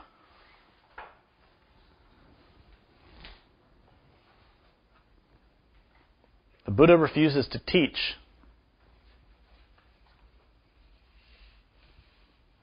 because it's karma. However, Brahma comes to him and says, "You must teach." Brahma, in Hinduism, is the father. In other words, the being of the Buddha Shakyamuni tells him to teach. He does not until he's told to do it. This is a very significant aspect of this myth. Because in these times, how many people do we see going out and showing themselves as teachers who have not been told to do so?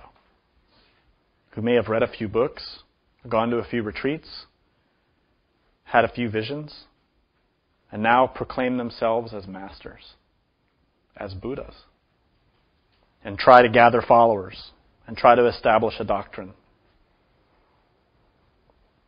But this great teacher, one of the two greatest teachers in the history of humanity, refused to teach until he was told by his own father to do so. Having received that command, he proceeds. He goes out and first approaches 5 ascetics who he had practiced with during his period of austerity. And he teaches the first teaching of Buddhism, what's called the first turning of the wheel. Remember, we're in the 10th stage, which relates to the 10th arcanum, the wheel of life. So in Buddhism, they call his first teaching the first turning of the wheel of Dharma. And you'll see a wheel with 8 spokes. Those 8 spokes represent the Eightfold Path. Because the first teaching that the Buddha gives is about the Four Noble Truths and the Eightfold Path. Over the course of his time of teaching, the Buddha taught many levels of instruction. This is where you will start to find a lot of variety in the way Buddhism is taught and understood in humanity now. Because there are many levels of his teaching. And of course, each group claims to have the true transmission. Each group claims to be the only authority. Each group claims their own sutras or tantras to be the only true ones. And this is a mistake. Religion is universal. The Buddha Dharma is universal. And the teachings are given according to the psychology of the student.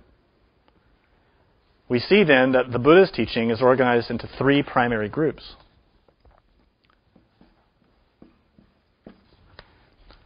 The first, and perhaps most common, has typically been called Hinayana. But that term's a little bit derogatory because it means the lesser vehicle or the inferior vehicle. Yana means vehicle. Another term, probably more polite, is Theravada. And this branch of Buddhism is a sutra system, in other words, based on his public discourses, and is very widespread in Southeast Asia. Has many, many different schools. The second vehicle is called the Mahayana, which means the greater vehicle. This one's widespread all over Asia, China, Japan, India. The third is Vajrayana, or diamond vehicle. It's also called Tantrayana. So these are the 3 basic groups of the Buddha's teachings which are present in these times, physically. And these are more or less arranged by levels of complexity and depth. I'm sure there are practitioners of these traditions who might contradict my statement. In synthesis, they share some fundamental aspects which are important for us to grasp. The Buddha taught that existence has 3 characteristics, what are also called Dharma seals. The word Dharma has a whole variety of meanings. It can mean truth, law, phenomena. These 3 seals, or Dharma seals, form the basis of the entire teaching. The first, in the Pali language, is called dukkha.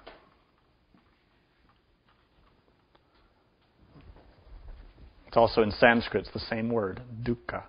D-U-K-H-A. It can be spelled different ways. This term basically means unsatisfactoriness. Sometimes it's translated as suffering. What this means is that nothing in the psychological world can bring satisfaction.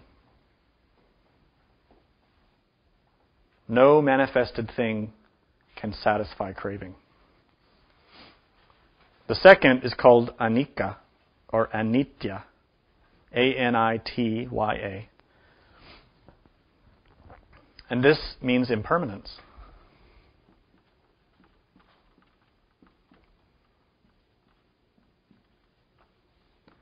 And in this statement, this seal says that all existing conditioned things are impermanent. They rise and fall. They're born, they sustain, and they die. Everything in conditioned existence is subject to the law of impermanence. The third Dharma seal is anatta, in Pali, or in Sanskrit, anatman. And this term you see has atman with the prefix an. And this means no self. This aspect of the teaching says there is no self or independently existing self.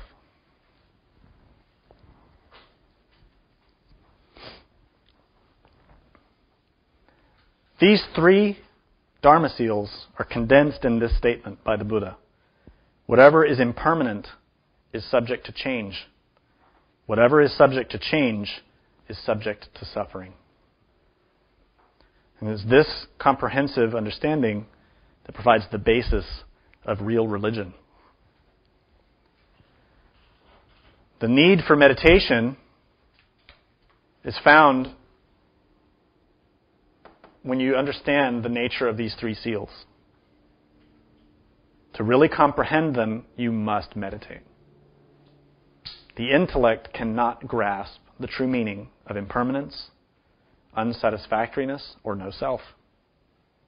Only through meditation can you experience these things. Can you actually taste them and know what they mean? But from the basis of these three Dharma seals, all the traditions of Buddhism emerge.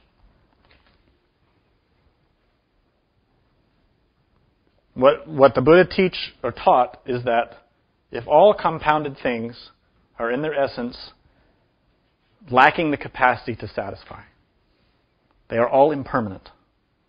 And further, we have no independently existing self.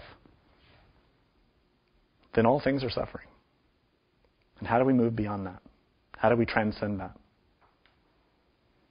With the Buddha nature. With the Buddha Dharma. By growing that seed of the Buddha nature into the tree of wisdom, the Bodhi tree. From these three Dharma seals emerge the Four Noble Truths. The first one says that birth is suffering, aging is suffering, illness is suffering, death is suffering. Union with what is displeasing is suffering. Separation from what is pleasing is suffering. Not to get what one wants is suffering. In brief, the five aggregates subject to clinging are suffering. Then there's the cause of suffering, which is the second truth. It is this craving which leads to renewed existence, accompanied by delight and lust, seeking delight here and there, craving for sensual pleasure, craving for existence, craving for extermination. The third truth says, it is the remainder this is not translated right. The third truth says that there is an end to suffering. And the fourth truth says, the way to end suffering is the Eightfold Path. This Eightfold Path has 8 steps. Right view, or understanding. Right intention, or motivation. Right speech, or communication. Right action, or conduct. Right vocation, or livelihood. Right effort. Right attention, or mindfulness. And right presence, or concentration. These 8 aspects are fundamental to any real religion. These are the basis of Gnosis. They are the basis of Christianity. These 8 have their esoteric aspect, which were taught by Samael Aun Weor. The first is creative comprehension. Where the Buddha says right view, Samael states creative comprehension. Where the Buddha says right intention, Samael says upright intentions, the same. Where the Buddha says right speech, Samael says upright words, right speech. Where the Buddha says right action, Samael says absolute sacrifice. Where the Buddha says right vocation or livelihood, Samael says upright behavior. And where the Buddha says right effort, Samael says chastity. Where the Buddha says right attention or mindfulness, Samael says constant struggle against the black magicians. And number 8, where the Buddha says right presence, Samael says supreme patience. These 8 steps form the basis for the psychological work that is necessary to grow the Buddha nature into a full Buddha. These are self-imposed, self-understood, self-activated, realized through your own action, realized through your own comprehension. In order to understand what right view is, or right action is, you have to understand that in yourself. Reading a book will not tell you. Listening to a lecture will not tell you. To know how to act right in a given situation, you have to meditate. You have to activate the consciousness. When the consciousness becomes active and can observe the phenomena of that situation, it can penetrate into the 2 extremes. The extremes of how the ego works through the pendulum, through desire, through craving and aversion.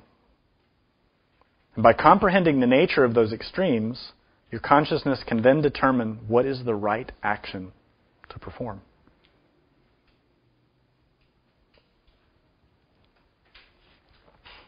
The Buddha taught these profound truths in many levels according to the needs of the students.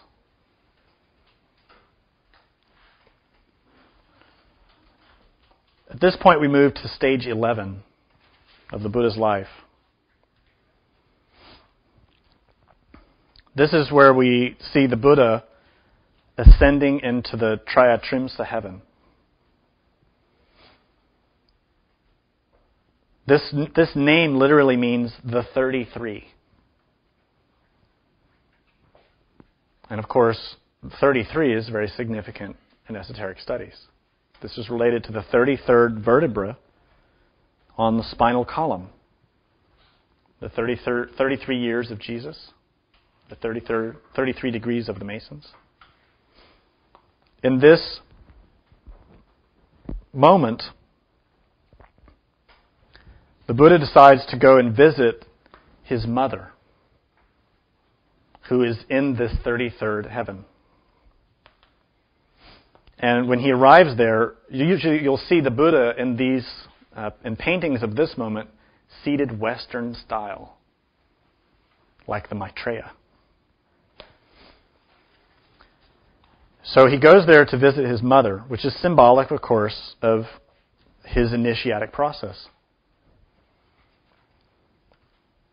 And the beings of earth beg him to come back. And he's depicted coming back on a ladder. Of course, this ladder relates well to Egyptian mysteries, which state that there is a ladder to heaven. And, of course, to the ladder of Jacob in the Bible, in which there is a ladder to heaven. That same ladder is in Dante's Inferno. And that ladder goes up and down the back of Lucifer, the spinal column. In other words, the Buddha ascends and descends up and down the spine to go to heaven and back.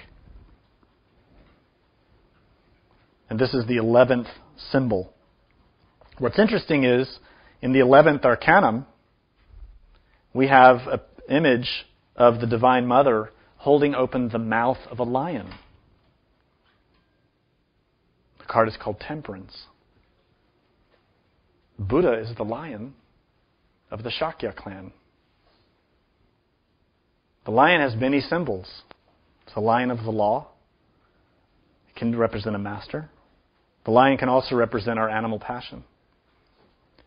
But in this 11th stage of the Buddha's life, he ascends up to heaven on the 33 rungs of this ladder to the 33rd heaven to visit his mother. She is the one who's providing him the temperance, the strength to give his lion's roar, the Buddha Dharma. So he goes back, and we enter into the 12th stage.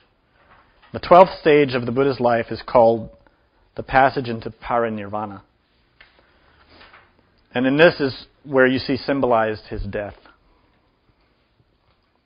This is the final nirvana, or the highest level of nirvana, is what parinirvana means. This symbolizes the moment towards the end of his long physical life when he leaves his physical body. And naturally, in the initiatic process, this is a necessary stage for the initiate to advance. Now, what's very interesting is to read what Master Samael Aun Weor stated about the Buddha Shakyamuni. After the Buddha Shakyamuni performed his great work here and provided his doctrine to humanity, he went to Mars and taught his doctrine there for the population of that planet. And in fact, this is where he became a Christified Buddha. The Buddha Shakyamuni became the Christ of the population of Mars, the Savior. So nowadays, the stellar zodiacal influence of Mars is Christic Buddhic. It is a union of the Christic forces and Buddhic forces. Meditate on that. This doctrine of Gnosis is a Martian doctrine. In other words, it is projected from the ray of Ares, the warrior of Mars. That great general who wages war against the ego.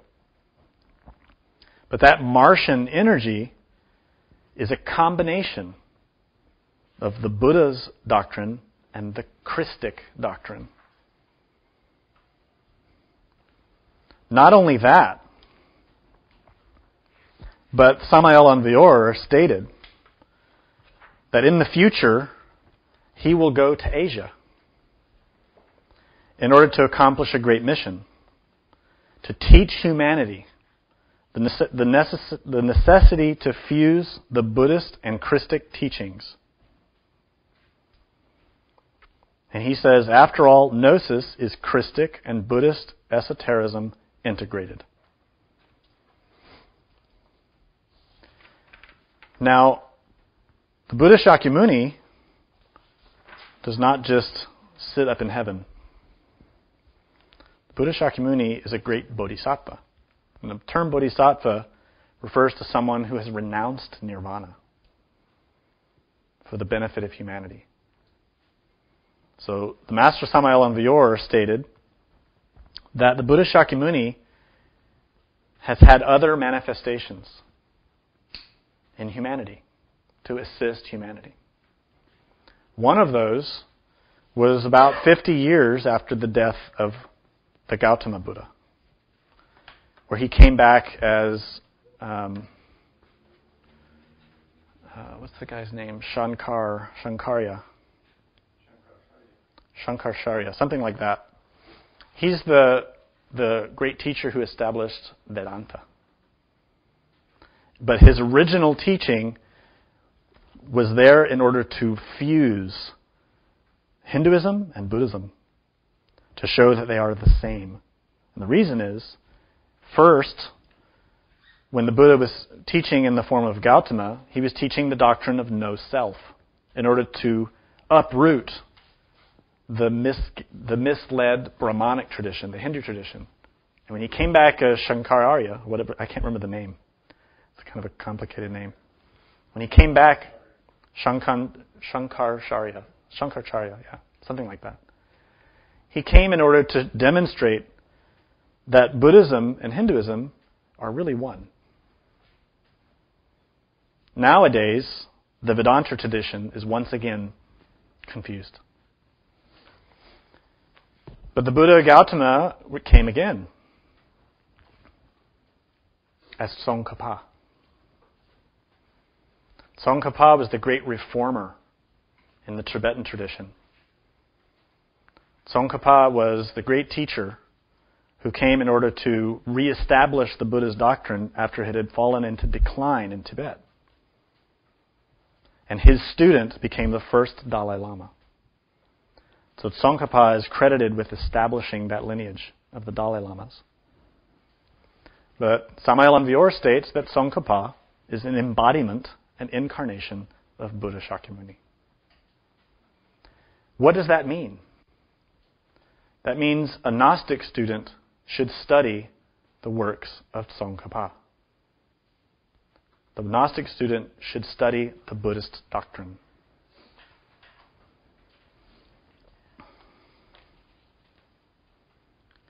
Shankaracharya is the name.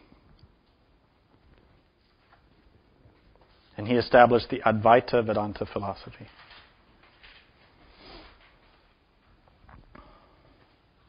Now, to demonstrate how profound the integration is with Christianity and Buddhism within Gnosis, I want to read you one passage from Samael Aun Weor, and then we'll open up for questions. To understand this, we need to understand that Gnosis is a practical doctrine. When we study all these things, it's not just to absorb theories and to intellectualize about history or about religion. We study this information so we can grow the Buddha nature inside, so we can activate our own essence and comprehend the nature of our own mind. To do that requires that we understand the teachings of the Buddha and the teachings of the Christ. The reason is the Buddha Dharma is the doctrine whereby you can come to know your own inner Buddha. You can reach that level to develop a Buddha inside of you. And this level corresponds to the monad. To develop our own inner spirit into a Buddha. But that Buddha has to become Christified. That Buddha has to advance and incarnate the Christ. That's how Buddha and Jesus, or Buddha and Christ, complement one another. They are stages of initiation, stages of the process of becoming fully liberated from the mind.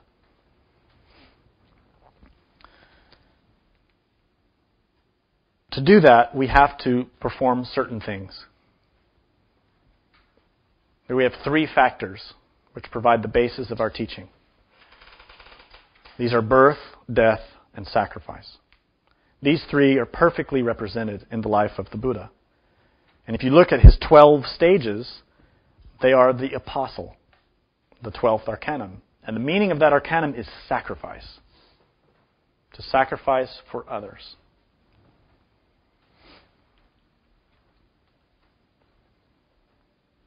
The accomplishment of the 3 factors occurs when we work in chastity, to transmute the sexual forces, when we work in sanctity, to destroy the ego, and the forces of sacrifice, charity, to help others.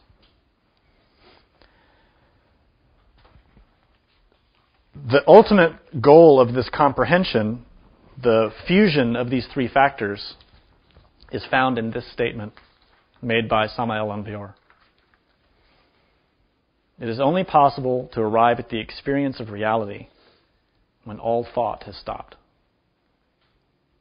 The emergence of the void, the emptiness, shunyata, allows us to experience the bright light of pure reality. That knowledge, present in the reality of the emptiness, without characteristics or color, the void of nature, is the true reality. universal kindness.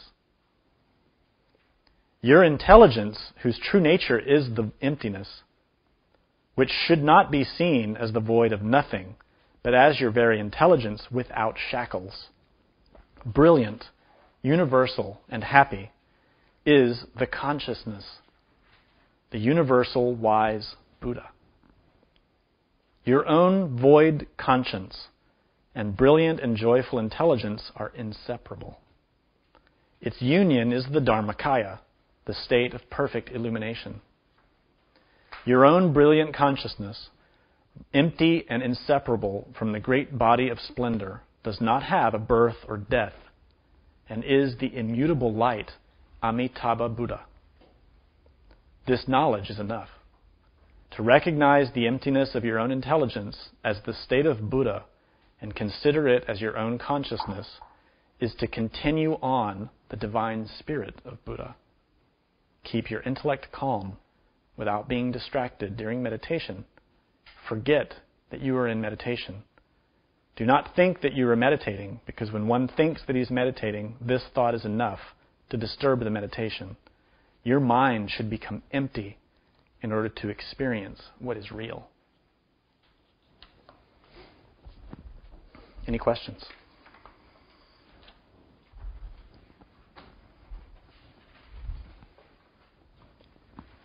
Yeah, the 49 days at the base of the tree, does that relate to the 49 levels of the ego? The 49 levels of the mind, exactly. The Buddha spends 49 days at the base of the tree in order to purify all the 49 levels of the mind in meditation. Any other questions? When in the process of the path do we incarnate our inner Buddha? The question is about incarnating our inner Buddha. When does that happen? When the initiate reaches the 4th degree of the initiation of fire. This is the 4th major mystery. The innermost, which is Chesed, becomes a Buddha. But that Buddha does not incarnate into the initiate until the ego is dead. Portions of the monad incarnate. The divine spirit, the divine soul incarnates. But not until the ego is 100% dead is the inner master fully there to express itself. Question? In the tree of life, what is the Buddha and what is Christ? On the tree of life, typically when we talk about the Buddha as an entity inside of ourselves, there are different levels. Commonly, we point to Chesed as our own inner Buddha. But in reality, our own inner Buddha, Chesed, has his own inner Buddha, who's Adi Buddha, who is the emptiness, who is Keter and beyond. So there are levels of understanding what the Buddha is in us. Christ is the Ein Sof, that Christic energy which descends through Chokmah, and is the universal intelligence which give rise to life. Christ is, in synthesis, these top 3 spheres, Keter, Chokmah, Binah. But its most beautiful atoms, its most beautiful manifestations come through Chokmah. And those manifestations are what we call bodhisattvas. So Christ in us, in the tree of life, when we take that initiation to become a real bodhisattva, is when Chokmah manifests itself through Tiferet, the human soul. Another question? Where can we read about how Buddha Shakyamuni redeemed the Martian humanity? That's in one of the astrology books. If you want to read about how the Buddha Shakyamuni redeemed the Martian humanity, I believe that's in, it's either the Zodiacal course or the esoteric course of Hermetic astrology. I think it's, Zodiacal Course. It's in there. He just mentioned a little bit. Yeah.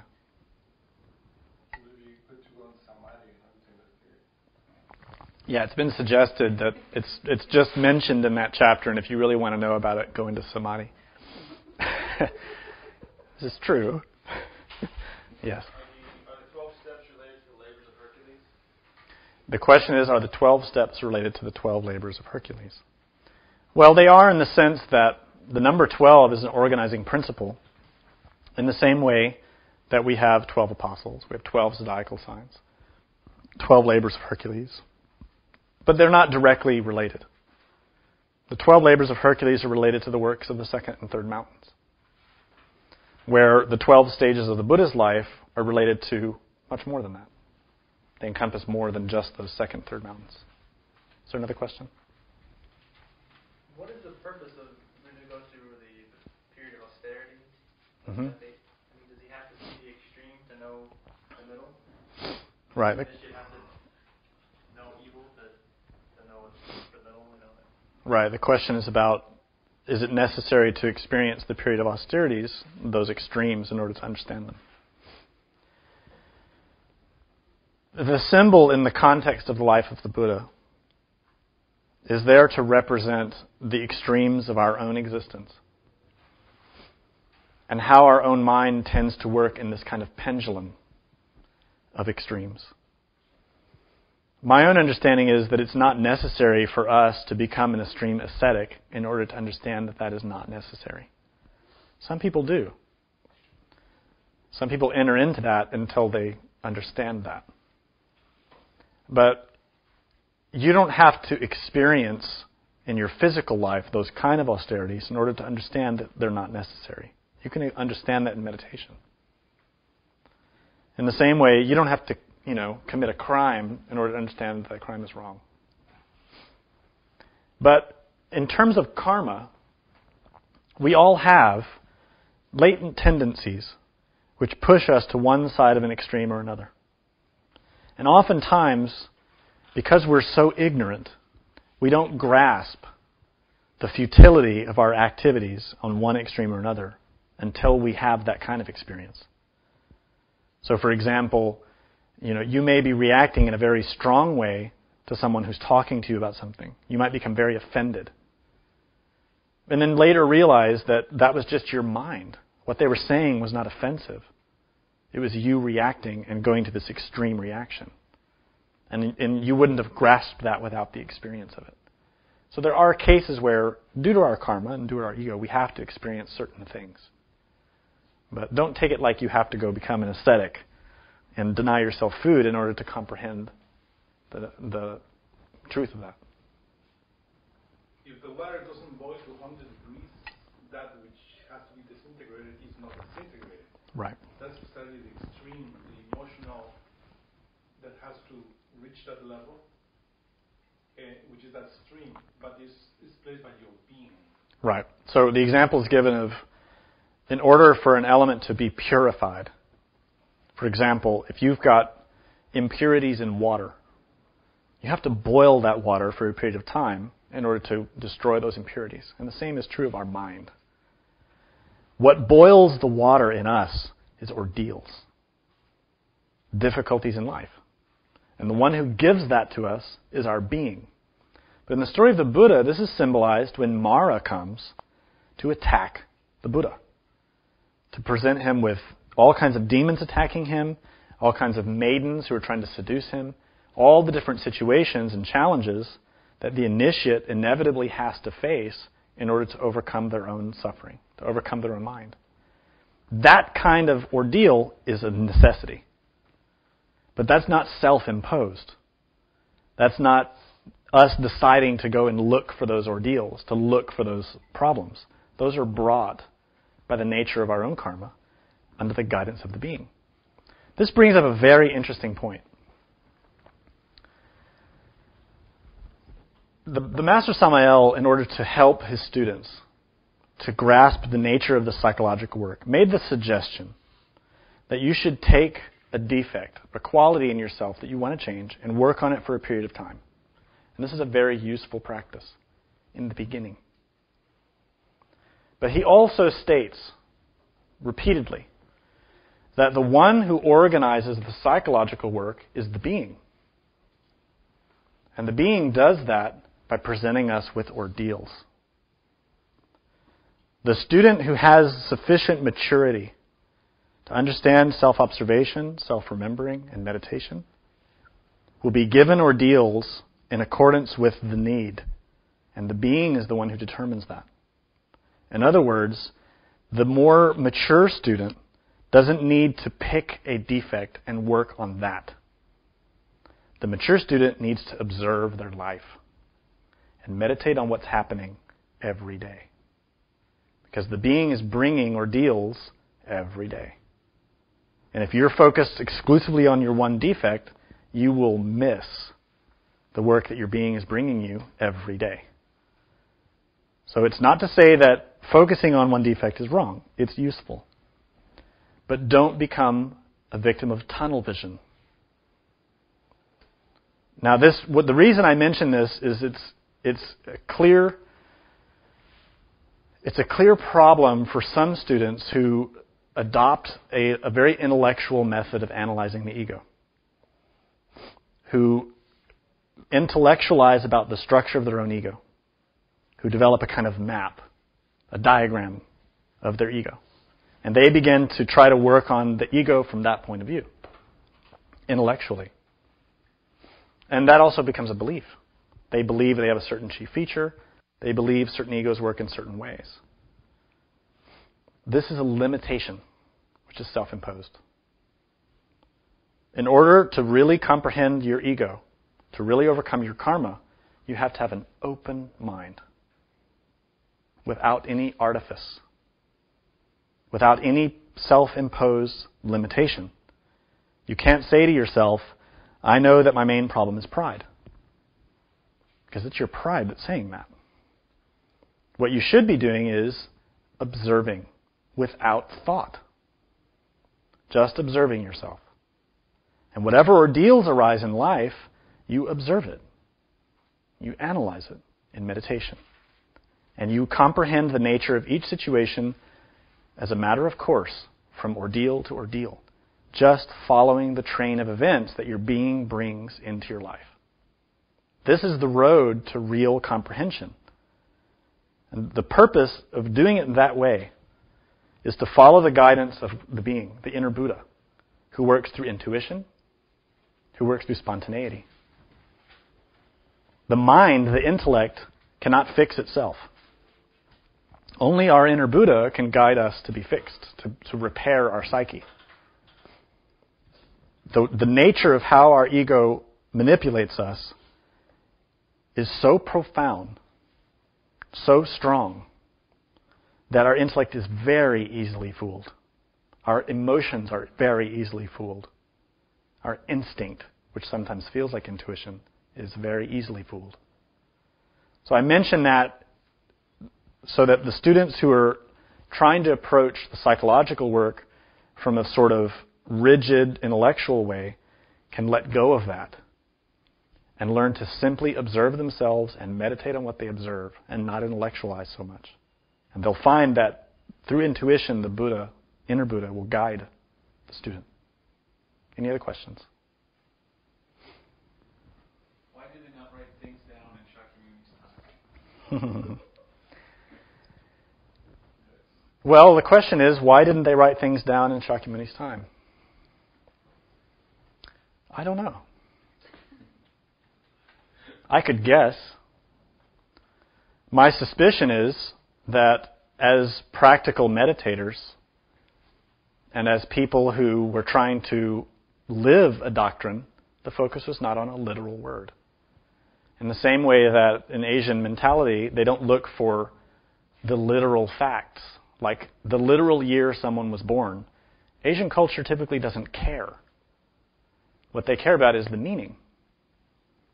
This is why when you read, for example, if you go and try and look up a biography of any saint in Asia, the biographies are not biographies like you find in the West. The Eastern biographies are full of beautiful stories that are very elaborate, but have no basis in factual evidence. They're more like mythologies. And in the same way, the doctrine is approached in a more kind of intuitive and fantastical way. Not so literal, not so concrete. The thing is, because they were not believers, but practical. Right. And that's the other aspect too. The doctrines that flourished under the guidance of the Buddha at that time were given for practitioners. And when you're practicing something, you don't need to write it down. You know, when you really know how to do something, you don't have to write it out. You just know how to do it. If you know how to drive a car, you don't have to write out how to drive it. You just show somebody and they get it, and then they can teach somebody else. It's really the same with meditation and self-observation.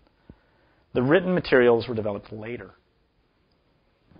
So I'm guessing about why they didn't. But any other questions? Okay. Okay. Thank you all.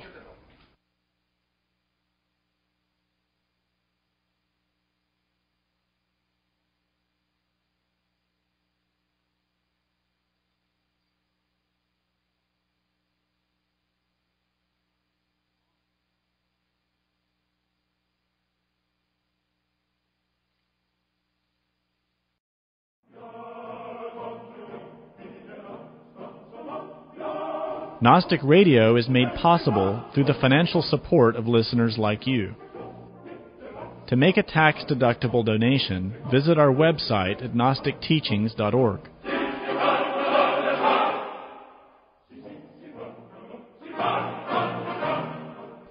For questions about this or other lectures, we invite you to participate in the free discussion forum at gnosticteachings.org.